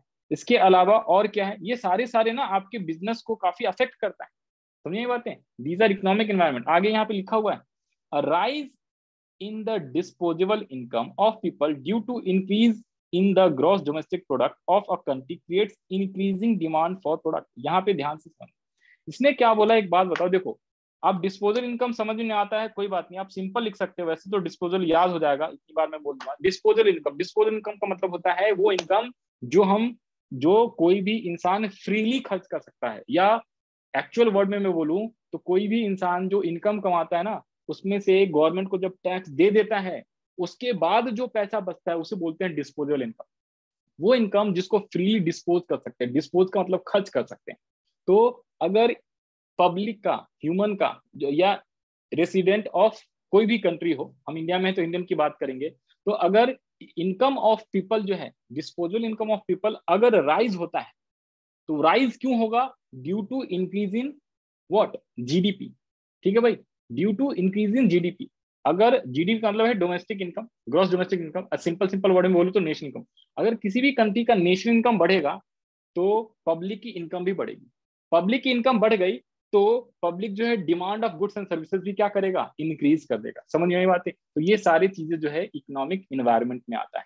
और डिमांड बढ़ाएगा तो जाहिर सी बात है, एज अ बिजनेस ऑर्गेनाइजेशन मुझे क्या करना पड़ेगा, ज्यादा प्रोडक्शन करेंगे हम लोग, तो हमें भी ज्यादा फायदा होगा, प्रॉफिट होगा। समझ में आई बातें। देखो यहाँ पे ये चार्ट भी बना हुआ था, सबसे पहला हमारा क्या था, economic environment, social environment, pastel नाम है इसका, थर्ड है टेक्नोलॉजिकल, फोर्थ है पॉलिटिकल एंड फिफ्थ है लीगल। तो सेकंड पे आते हैं जरा, second is social, second is social environment. Social में कौन कौन, सोसाइटी से रिलेटेड आ जाएगा, सोसाइटी जो एक्सटर्नल चीज जहाँ पे बिजनेस करते हैं, वो कहीं ना कहीं किसी सोसाइटी में ही तो कोई भी बिजनेस क्या किया जाता है, सेटअप किया जाता है, राइट और नॉट। तो इसमें क्या चीज है, the social environment of business include social forces like customers, traditions, values, social social trends, society's expectations from business etc. Tradition defines social practices that have latest for decades, for even centuries. For example वाली चीजें पढ़ो तो और समझ में आएगा। देखो भाई, जैसी दिवाली का टाइम आता है, ईद का टाइम आता है, क्रिसमस का टाइम आता है, गुरु पर्व आता है, गुरु पर्व आने वाला है, आपको पता है Guru Parv is a festival which basically what, Hindu Hindu religion के अंदर ना, जब न्यू ईयर होता है ना हिंदू कैलेंडर वाला, तो न्यू ईयर जो है जनरली अप्रैल के मिडल वाले में होता है, अप्रैल के जनवरी आई थिंक 13 तारीख को है, 13 या 23 को है, मेरे को एग्जैक्ट याद नहीं सर, 13 अप्रैल से न्यू ईयर स्टार्ट होने वाला है, जिसे हम चैत्र का महीना कहते हैं, चैत्र का महीना कहते हैं ना हिंदी में, शायद फर्स्ट मंथ इसी को बोलते हैं। यस और जरा बताना भाई, हिंदी वाले मंथ सबसे पहला मंथ कौन सा होता है हिंदी में? एक बार रिप्लाई करके बताओ प्लीज सभी लोग, हिंदी कैलेंडर के हिसाब से सबसे फर्स्ट मंथ कौन सा होता है? बताओगे भाई एक बार सब लोग? कोई बात नहीं, कभी कभी थोड़ा सा हम जनरल नॉलेज भी टेस्ट कर लेते हैं ताकि बोर ना हो। बताओ जरा। जनवरी पता है सब, नालायक सुरभि। जनवरी बेटे इंग्लिश वाला मंथ होता है। अप्रैल, नालायक साक्षी आनंद, अप्रैल भी इंग्लिश का महीना है। फोर्थ मंथ इज कॉल्ड अप्रैल। हे भगवान, सब अंग्रेजी पढ़ पढ़ के हिंदी भूल गए। मैं समझ रहा हूँ, मैं समझ रहा हूँ। अब ऐसा लग रहा है मेरे को सब के सब नालायक। आलोक बोल रहा है फरवरी। हे भगवान, क्या होगा मेरा? आज तो दिल कर रहा है अपना सर दीवार पे मारी लूं। मार्च, साकेत करे मार्च। सब के सब गलत है नालायक। कोई बोल रहा है मार्च नहीं, अप्रैल नहीं, जनवरी नहीं, कुछ तो बोल ही दो। नालायक हिंदी का मंथ बोल रहा हूँ। चैत, बैसाख, ज्येष्ठ, आषाढ़, श्रावण, भादो, ये वाला मंथ तो चैत्र ही होता है। गेस सारा डे फेब्रवरी। नालायक है भाई सबने। तो अप्रैल का जो मिडल होता है ना, वहां पे हिंदी का मंथ का कैलेंडर स्टार्ट होता है। तो वहां पे ना गुरु पर्व होता है, एक सिंपल जर्नल। और एक्चुअली में गुरु पर्व क्या होता है? एक्चुअली में क्या होता है, जो first day of Hindi calendar जो होता है ना, आप थोड़ा सा पढ़ना, ये सब एनालिसिस करना, थोड़ा कभी कभी एक्स्ट्रा चीजें भी पढ़ना चाहिए या पता होना चाहिए आप लोगों को।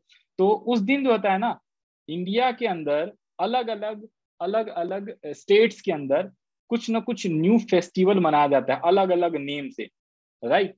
अलग अलग नेम से। That is the first day of Hindu calendar. तो उसे ये पता चलता है कि नया साल स्टार्ट हुआ है। तो Guru Parv is one of them. तो ये बात आज सर्च करना कि हिंदी कैलेंडर के हिसाब से पहला मंथ कौन सा है और फर्स्ट तारीख कब स्टार्ट होता है। अप्रैल के महीने में होता है, आगे पीछे होते रहता है।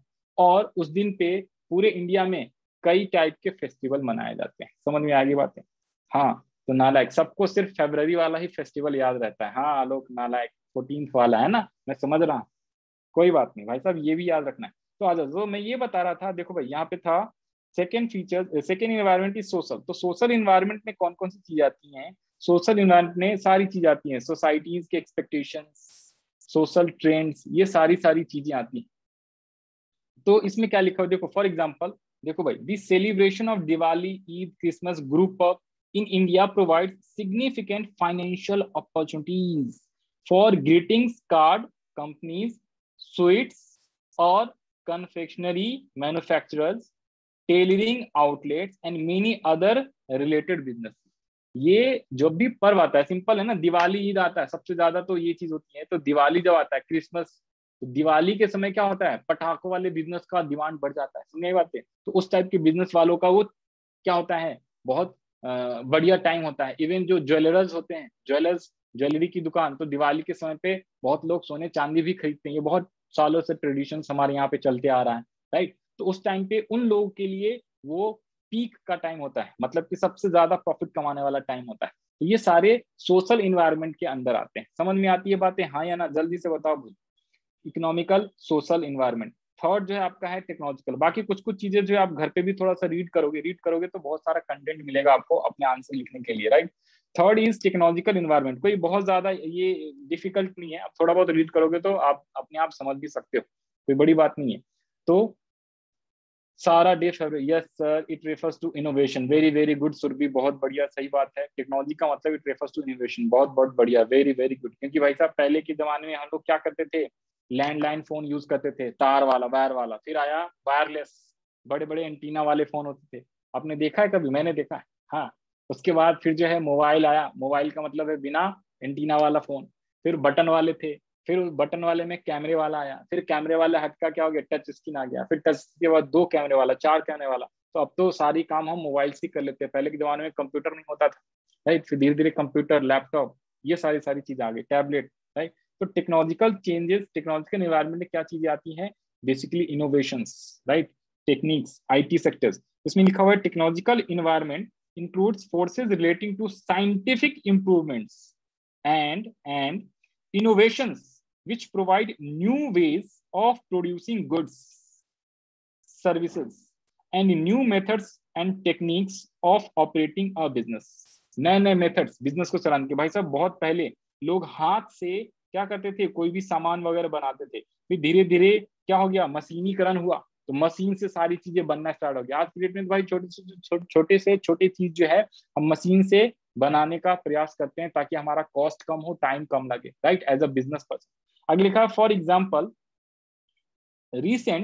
recent technological advances in computers and electronics have modified the ways in which companies advertise their products। पहले के जमाने में भाई साहब न्यूज़पेपर में ऐड आता था, बड़े बड़े पोस्टर लगते थे। आजकल देखते हो पोस्टर वगैरह बहुत कम हो गया, इलेक्ट्रॉनिक मीडिया आ गया, फेसबुक पे, ट्विटर पे, यूट्यूब पे, इंटरनेट पे, इससे आजकल एडवर्टीजमेंट करते हैं लोग, राइट।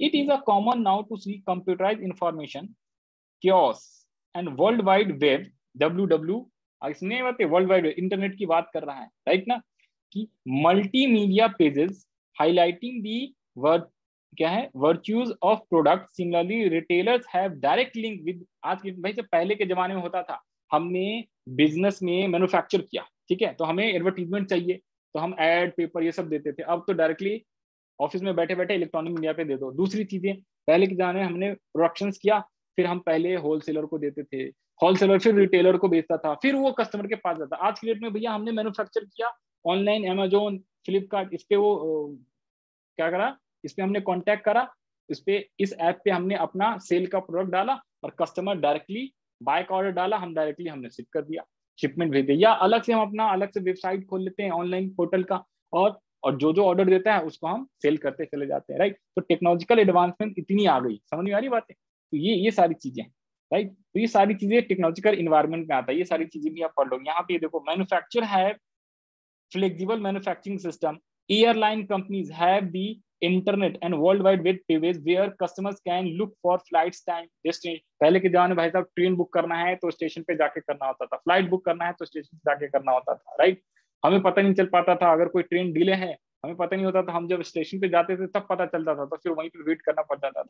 समझ आई बातें। तो आज के डेट में सब ऑनलाइन हो गया है, तो भाई साहब एकदम जहां दिल करे वहां मोबाइल पे आप देख सकते हो कि हाँ भाई कितने मिनट, सारी टाइम आप सेव कर सकते हो, कितने मिनट डिले है, राइट। अगर कोई ट्रेन लेट है, तो कोई एरोप्लेन लेट है, कुछ कैंसिल हो गया है, राइट, तो हम बहुत ही जल्दी पता कर सकते हैं, right. This is called basically what these things are covered under technological environment, right. I hope ये चीजें भी आपको समझ में आ गया होगा। फिर आते हैं political environment and the last one is legal environment. ये दो एनवायरनमेंट रह गया। पॉलिटिकल एनवायरनमेंट में क्या क्या आता है? Political environment includes political conditions such as general stability and peace in the country and specific attitude।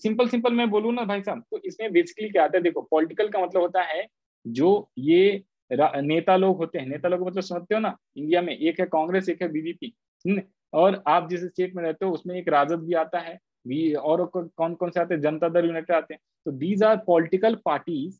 तो 5-5 सालों में इनकी गवर्नमेंट चेंज होती है, कई बार चेंज नहीं भी होती है, वही लोग दोबारा से आ जाते हैं गवर्नमेंट में।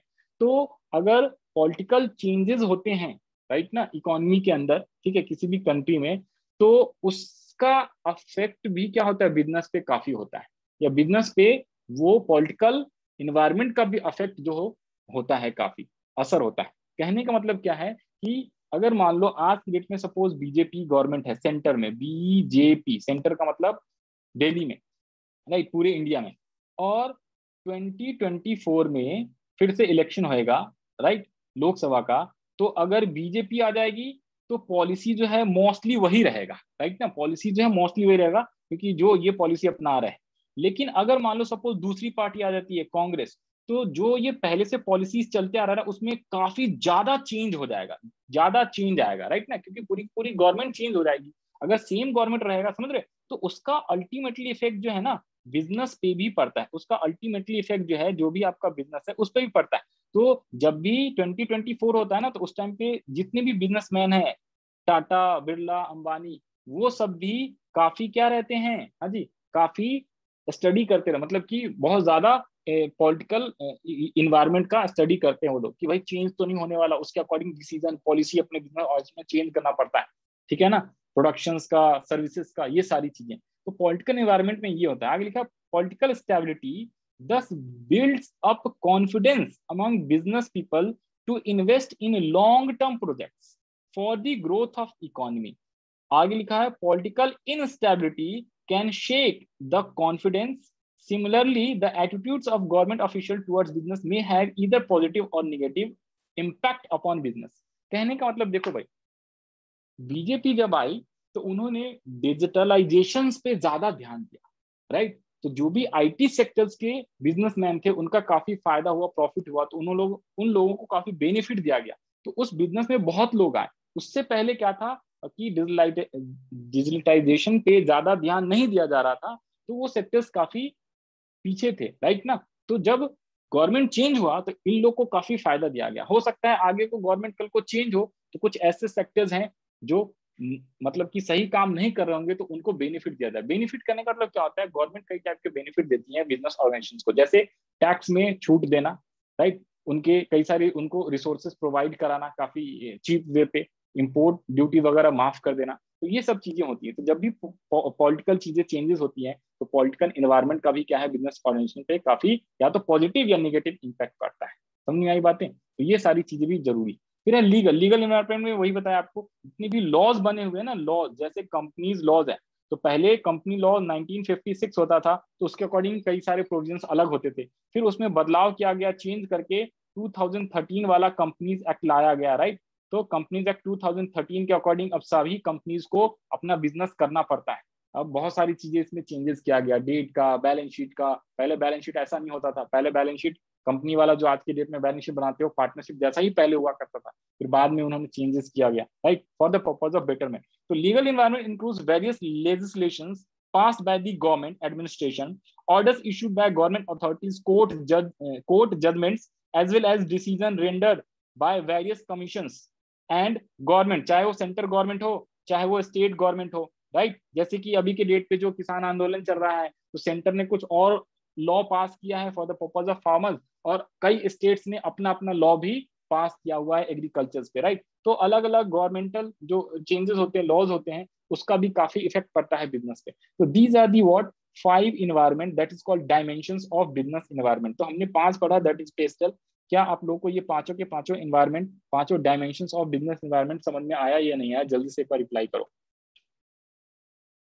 हाँ भाई हाँ, दीज आर दी 5 डायमेंशंस। कौन कौन से 5 डायमेंशन जल्दी से लिख के बताओ। Yes sir, very very good, सबका रिप्लाई आ रहा है। डायमेंशंस के नाम भी बताओ जल्दी से। 5 dimension. Pastel full form political, social, legal. Very very good, सही जवाब। सभी लोग रिप्लाई करो प्लीज, पार्टिसिपेट।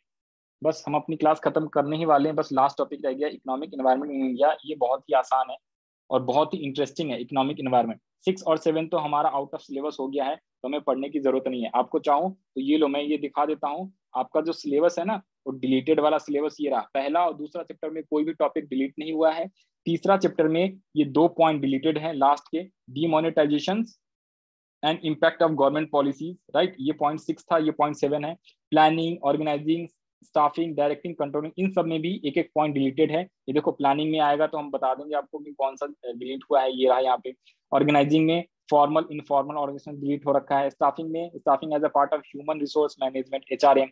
और डायरेक्टिंग में बैरियर्स ऑफ इफेक्टिव कम्युनिकेशन, ये डिलीट हुआ है। Relationship between planning and controlling, इससे एक बार ज्यादातर क्वेश्चन आ जाता था, राइट? तो ये टॉपिक ही अब हटा दिया गया है। फिर वैसे ही सेम 9 और 10 में कुछ नहीं हुआ है। 11 और 12 वाले चैप्टर्स में भी कुछ कुछ टॉपिक आपके डिलीट हुए हैं। 11 में सिर्फ एक हुआ है, फिजिकल डिस्ट्रीब्यूशन, और 12 में हुआ है कंज्यूमर प्रोटेक्शन का इंपॉर्टेंस और अवेयरनेस। ये 2 टॉपिक डिलीट हुए हैं, राइट? तो ये चीज भी आपको मैंने बता दिया है फटाफट। तो जल्दी से बताओ, यहाँ तक तो क्लियर है ना? क्या हम लोग last point, last topic that is topic number 5 पे आ जाए या ना जाए? बताओ, बताओ। That is called economic environment. ये तो काट दो।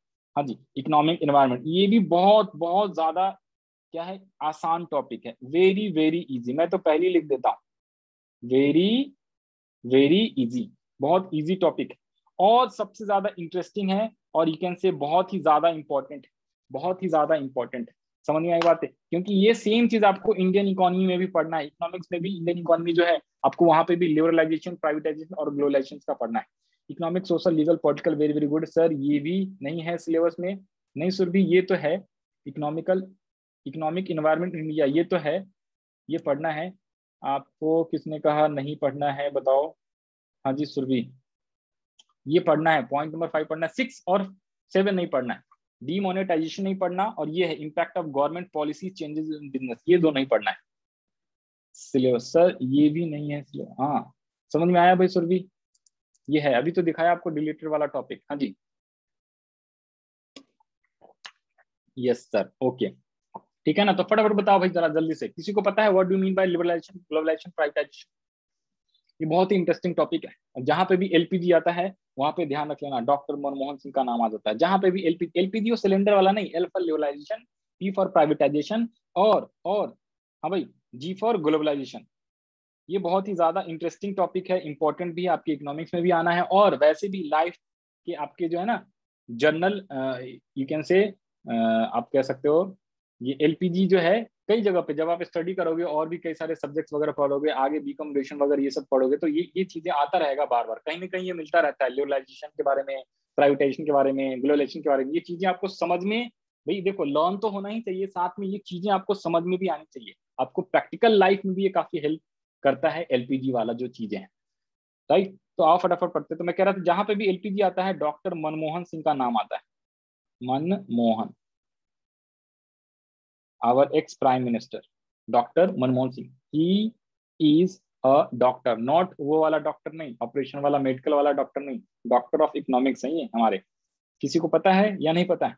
आज एक चीज और भी करना है आपको, डॉक्टर मनमोहन सिंह के बारे में थोड़ा सा गूगल पे सर्च भी करना है, इनके बारे में कहानी, स्टोरी वगैरह, स्टोरी कहने का मतलब इनकी जो इनके बारे में बहुत विकिपीडिया। सारी चीज आपको इंटरनेट पे मिलेगा, तो आप जरूर थोड़ा सा पढ़ना, ठीक है, बड़ा इंटरेस्टिंग लगेगा और बहुत हेल्पफुल मिलेगा आपको, बहुत ही ज्यादा इंटरेस्टिंग चीज है, इससे आपको इकोनॉमिक्स समझने में भी काफी वो होएगा, हेल्प मिलेगा।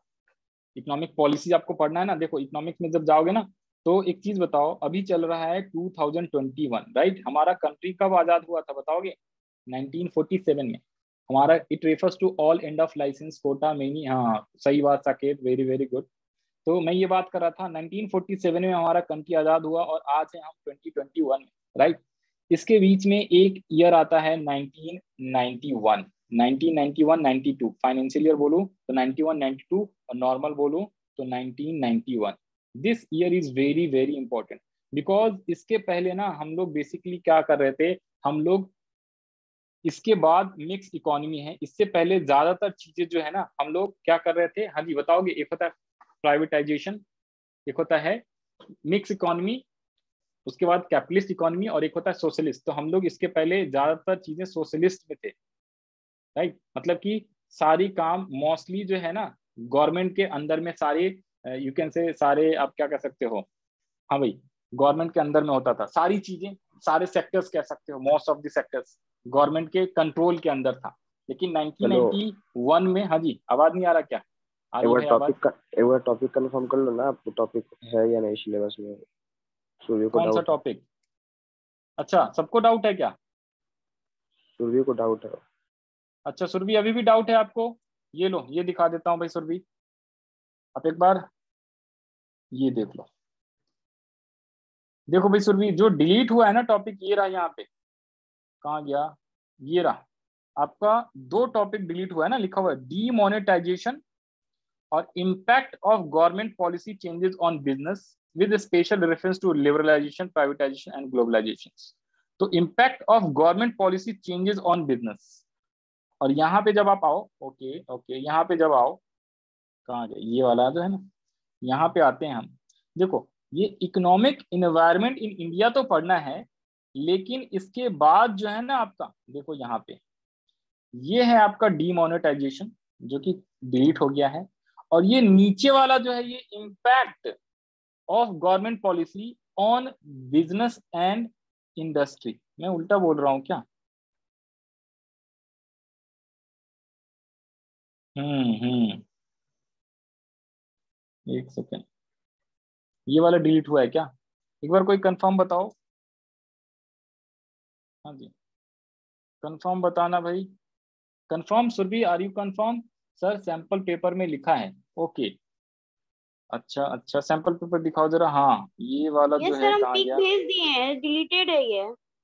हाँ हाँ ये रहा ना, मैं थोड़ा सा वो हो गया था, ये रीड सही से नहीं, ये मैं इम्पैक्ट ऑफ गवर्नमेंट पॉलिसी, ये तो पढ़ा, ये है बिल्कुल ठीक है, लिबरलाइजेशन, प्राइवेटाइजेशन, ग्लोबलाइजेशन, ये वाला नहीं है, तो मतलब कि लास्ट वाला है, यहाँ पे आप फिर ये कर लेना ना, थर्ड जो चैप्टर है, दैट मीन्स कि ये वाली चीजें हैं, 7 टॉपिक है, 5th और 6th नहीं पढ़ना, राइट, एम आई राइट?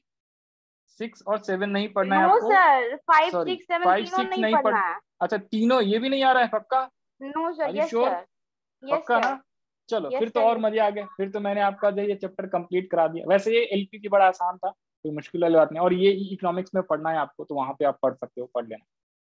ठीक है फिर तो अच्छी बात है, ये अगर डिलीट हो गया है तो। हाँ जी बताओ। 9:30 बज भी गया? अच्छा आज तो मैंने ऑन टाइम जो है ये चैप्टर नंबर 3 जो है कंप्लीट करा दिया।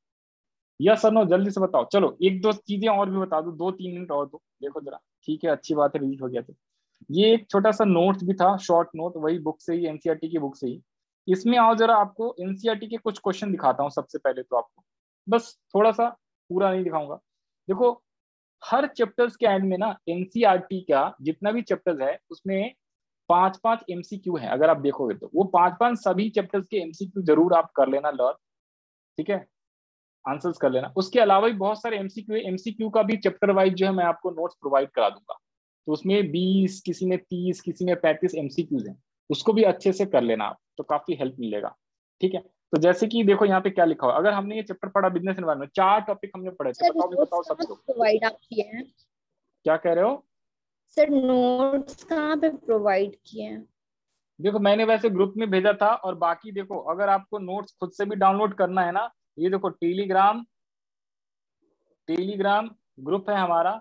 इस पे अगर जब जाओगे ना आप, कॉमर्स बैक बेंचर के नाम से, तो इसमें बहुत सारे आपको पीडीएफ के नोट्स मिलेगा, क्वेश्चंस पेपर मिलेंगे आपको। ये रहा, ये रहा क्वेश्चंस पेपर है, पास्ट के पेपर है, सभी चैप्टर्स के नोट है, अदर सब्जेक्ट के भी नोट्स मिलेगा आपको, चार्ट भी मिलेगा, बहुत सारी चीजें। तो मैं सबको रिक्वेस्ट करूंगा प्लीज ये टेलीग्राम वाला ग्रुप जो है जरूर जाके ज्वाइन कर लो। हाँ it will be very very इफेक्टफुल।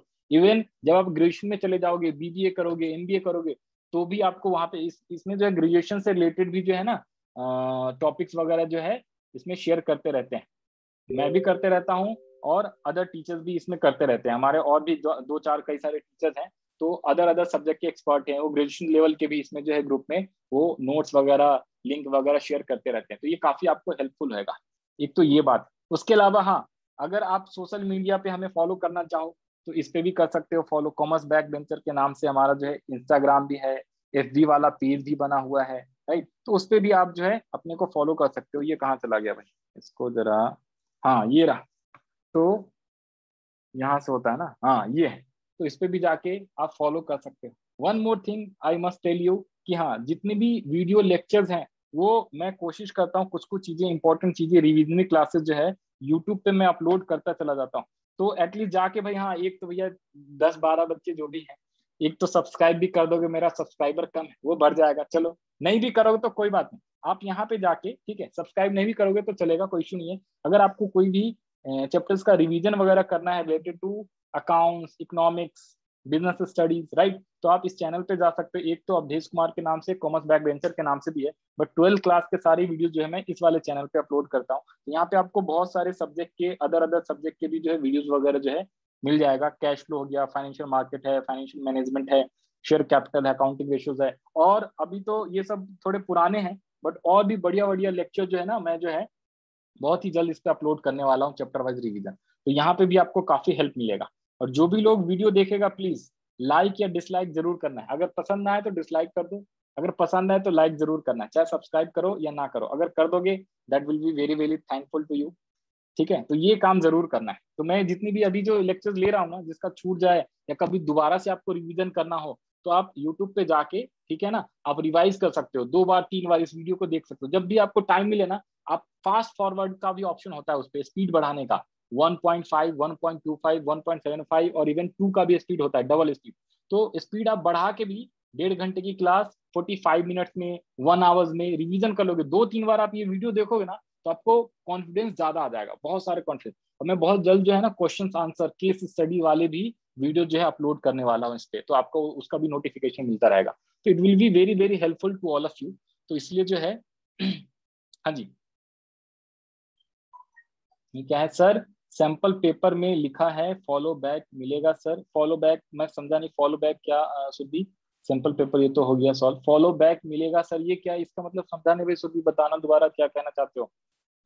Vineet Jha कौन है? हाँ Vineet Jha is also a faculty of graduation, he also share lot of things. Instagram पे है सर, क्या है इंस्टाग्राम पे, क्या चीज है, फॉलो मिलेगा, मैं समझा नहीं सुरभि, दोबारा इंस्टाग्राम पे क्या, इंस्टाग्राम पे आप सर भी फॉलो कुछ बैक नहीं। कर देना उसे। अच्छा ओके, हाँ हाँ हाँ, पक्का करेंगे सुरभि, बहुत एकदम बिल्कुल करेंगे। और बाकी जो है बिल्कुल करेंगे, बहुत बढ़िया। हाँ जी, क्यों नहीं करेंगे। आप भी करो फॉलो, अपने दोस्तों को भी करवाओ, नालायक इतना तो कराओ, चलो कोई बात नहीं। बाकी जो लोग आपके जो भी दोस्त मित्र हैं, अगर उनको रिवाइज करना है ये चैप्टर्स, तो आप जो है ना यूट्यूब वाला जो है वो शेयर कर सकते हो, यूट्यूब वाला जो लिंक है, कहने का मतलब ये जो रिवीजन लेक्चर्स का है, एग्जाम के पहले ना 2-3 बार अगर आप देख लोगे ना ये सेम वीडियो, तो आपको बहुत ज्यादा कॉन्फिडेंस आ जाएगा। समझ में आई बातें। क्योंकि कई बार क्या होता है ना, हम रिवीजन करने में, जैसे पढ़ने में नींद आ जाता है, कई बार टाइम ज्यादा लगता है, तो आप वीडियो को फास्ट स्पीड कर लो, फास्ट फॉरवर्ड। तो 1.5 घंटे की क्लास अब मैक्स मैक्स 2 का स्पीड होता है, तो 2 के स्पीड में भी करोगे ना तो बहुत जल्दी हो जाएगा, कंसेप्ट भी समझ में आएगा और 45 मिनट्स में हो जाएगा। सुनिए बातें। तो ये चीजें हैं, और मेरा ये क्लास लगाने का भी मेन पर्पज है भाई साहब, 12 क्लास लो, 12 चैप्टर कंप्लीट कर लो रिवीजन, क्योंकि सभी लोगों ने बहुत सारी चीजें इसमें पढ़ रखा है ऑलरेडी। समझे आई बातें ना, सभी लोगों ने ऑलमोस्ट, भाई प्री बोर्ड भी आपने दिया हुआ है और एग्जाम भी दिया हुआ है, तो कई सारे ऑल चैप्टर जो है आपने एक एक बार तो पढ़ा ही होगा ऑलमोस्ट, तो 1-2 बार और रिवीजन करोगे तो और काफी पक्का 100% कॉन्फिडेंस आ जाएगा। क्योंकि आप टारगेट लेके चलो 80 आउट ऑफ 80, भाई साहब ये नहीं कि हमें 90% लाना है, 100 आउट ऑफ 100 लाना है, ट्राई टू अंडरस्टैंड। इसके लिए आपको 2 चीज करना है भाई साहब, अपनी बुक को रट्टा लगा लो, घोता लगा लो एकदम पढ़ पढ़ के, ठीक है। उसके बाद क्वेश्चन आंसर करो, फिर उसके बाद सैंपल पेपर जो खरीद के लाए हो ना उसको ईमानदारी से बस पढ़ लो और प्रैक्टिस कर लो, इससे ज्यादा और कुछ मत करो। इतना कर लोगे ना तो भाई साहब सारे क्वेश्चन आप अटेम्प्ट कर पाओगे। और एग्जाम में ऑलवेज जाओ तो स्ट्रेटेजी बना के जाओ। स्ट्रेटेजी मतलब है कि 3 घंटे में हमें सारे के सारे, सबसे पहला टारगेट क्या होना चाहिए, within 3 hours we have to attempt all the questions in all subjects.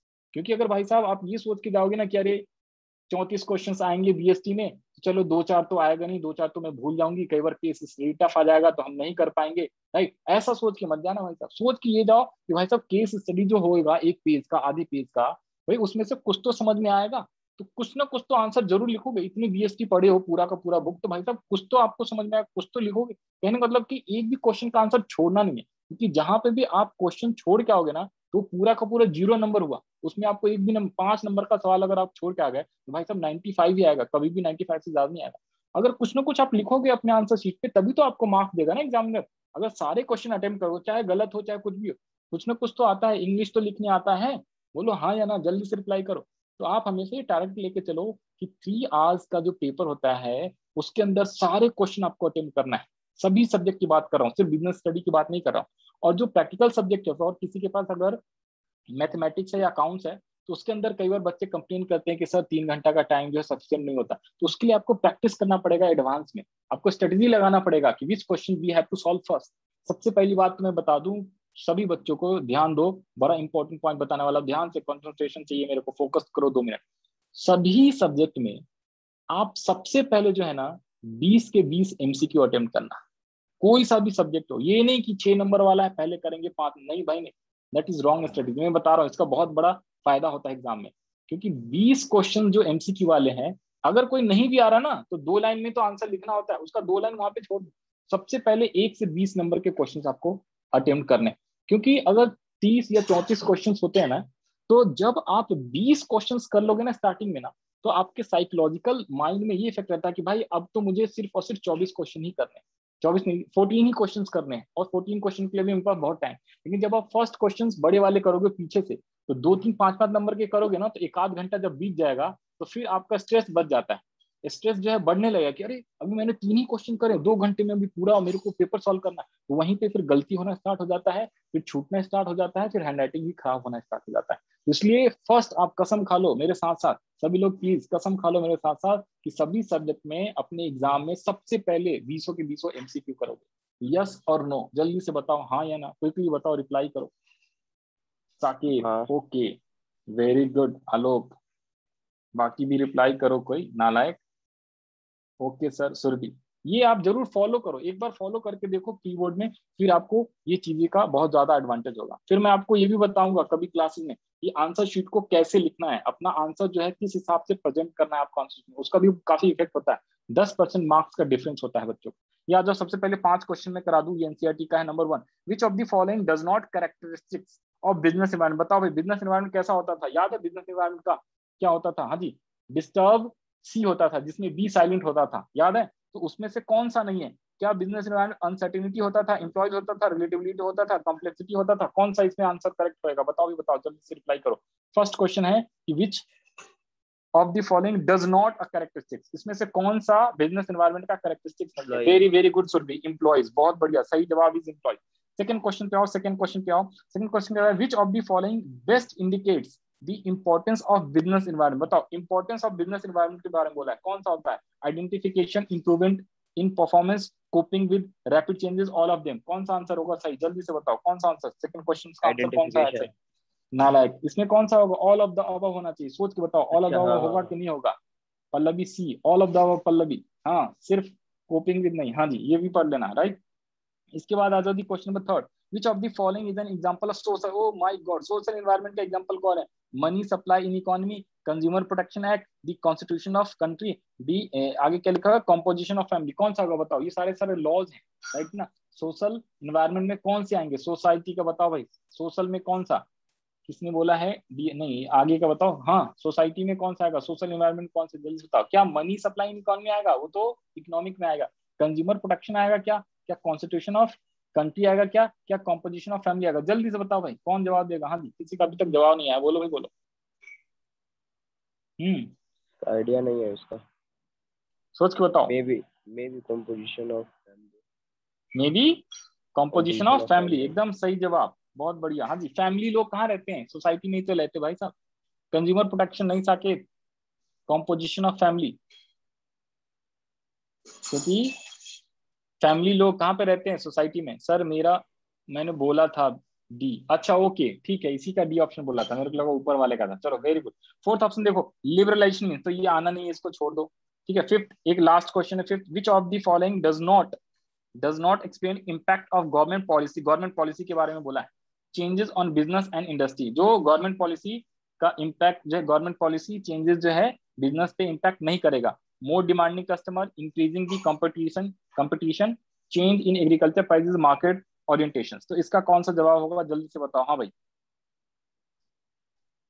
Government policy वगैरह अगर चेंजेस होएगा तो कौन सा इसमें से नहीं होएगा?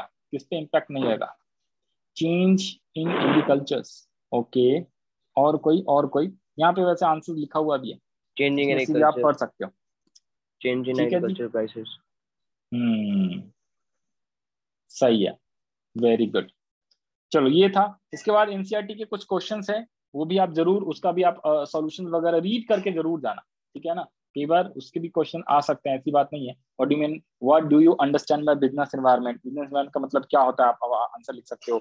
Importance of business enterprise to understand their environment, right. तो ये सारे हैं। अपॉर्चुनिटीज, थ्रेट्स, यूजफुल रिसोर्सेज मिलता है हमें, एडजस्टिंग टू चेंजेस, ये सारी चीजें हैं। वेरियस डायमेंशन, 4 डायमेंशन, 4 कह रहा हूँ, 5 डायमेंशन है, पेस्टल, PESTL, राइट। ये सारी चीजें हैं। इसके अलावा हाँ जी, ये तो आना नहीं है। तो ये सारे आपके क्वेश्चंस के आंसर्स भी हैं, क्वेश्चन, ये सारे एनसीईआरटी के क्वेश्चन आंसर है। जो नोट्स दिया हुआ है ना मैंने, इस नोट्स के एंड में, सभी नोट्स के एंड में एनसीईआरटी के जितने भी क्वेश्चंस है उसके आंसर भी मैंने इसमें दिए हुए हैं, राइट। तो ये चीजें यहाँ तक थी। सैंपल पेपर्स वगैरह काफी बाद में मैं कभी डिस्कस करा दूंगा। यहाँ पे जस्ट इस साल का सैंपल पेपर्स भी है मेरे पास। इसके अकॉर्डिंग अगर मैं सिर्फ छोटा सा एक चीज और बता दूं, 1 मिनट में ध्यान से देखो, आप स्टडी देखो, बना के ध्यान से जाना। आपके बिजनेस स्टडी में टोटल 32 क्वेश्चन आने हैं, आपके बीएसटी में टोटल 32 क्वेश्चन आने हैं। क्या आपको ये बात पता था अभी तक?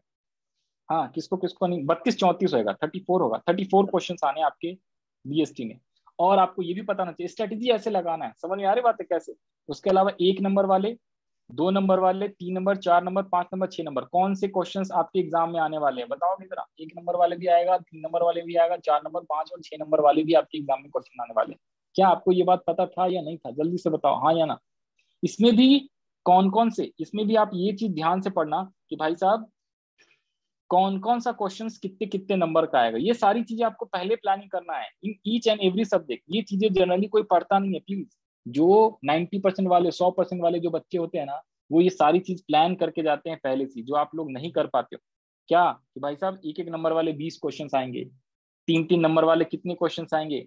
5 क्वेश्चन आएंगे, उसके अकॉर्डिंग टाइम। 4 नंबर वाले 3 क्वेश्चन आएंगे, 5 नंबर वाले भी 3 आएंगे, 6 नंबर वाले भी 3 आएंगे। उसमें भी और वाला ऑप्शंस भी है, समझिए ये बातें। यहाँ पे आ रहा है एक एक क्वेश्चन आएगा इसमें से और वाला, और 5 नंबर वाले में 3 क्वेश्चंस ऑप्शंस में जो होता है और का मतलब, और 6 नंबर वाले 2 क्वेश्चंस में ऑप्शंस आएगा। तो एक्चुअली अगर देखा जाए 80 + 34 आपका एग्जाम 114 मार्क्स का हो रहा है आउट ऑफ 80। आपको भाई साहब 114 नंबर में से 80 नंबर नहीं ला सकते क्या? बताओ। आप कहोगे सर 114 नंबर का कहाँ एग्जाम हो रहा है? भाई साहब क्वेश्चन तो 114 नंबर का आएगा ना, हो सकता है एक क्वेश्चन ना आए तो उसके और वाला आ रहा होगा। तो इस हिसाब से आप सोचो, जब इस हिसाब से सोचोगे ना तो आपका कॉन्फिडेंस लेवल बहुत ज्यादा हाई हो जाएगा और आप अपना पेपर जो है बहुत अच्छे तरीके से कर पाओगे। समझ आ रहा है? सभी चीजों के लिए आपको स्ट्रेटेजी बनानी पड़ेगी। नहीं बनाओगे स्ट्रेटेजी तो फिर जो है वही नंबर वही घिसे पिटे आएंगे जैसे पहले आ रहे थे। Because 12th class is very very important. 10th का मार्क्स अब कोई नहीं पूछता, हर कोई अब 12th का मार्क्स भी पूछेगा। 12th के बेसिस पे भी आगे आपका जो है बहुत सारा चीज जो है आपको करियर बनाने का ऑप्शन आएगा या अदर कोर्सेज वगैरह चूज करने का ऑप्शन आता है, चाहे वो प्रोफेशनल स्टडी हो चाहे ग्रेजुएशन हो। इवन और भी अभी तो नहीं पता चलेगा ना आपको, जब ग्रेजुएशन मास्टर ये सब चीजें आप कर लोगे ना तो जब जॉब वगैरह के लिए जाओगे राइट, तो वहां पे कई बार मार्क्स का बहुत बड़ा इंपॉर्टेंस होता है। कई सारे ऐसे कोर्सेज हैं, कई सारे ऐसे जगह हैं जहाँ पे आपके मार्क्स का वेटेज दिया जाता है। नॉट इवन जॉब, कई कोर्सेज वगैरह करने जाओगे या कई सारी चीजें। तो इसलिए प्लीज आप ईमानदारी से ध्यान रखो कि भाई साहब परसेंटेज अच्छा आना बहुत ही ज्यादा इंपॉर्टेंस आपके लिए। समझो कि भाई साहब 2 महीने जी जान लगा दो इसमें। समझ में आई बातें? जितना ज्यादा से ज्यादा आप पढ़ सकते हो, थोड़ा सा सोशल मीडिया से दूर रहना है कुछ दिनों तक। समझ में आई बातें? और इस हिसाब से आप मेहनत करो, टारगेट करो। कोई भी दिक्कत हो, कोई भी डाउट हो, मेरे से आप पूछो, किसी भी सब्जेक्ट से रिलेटेड मैं आपको बताऊंगा। ठीक है भाई?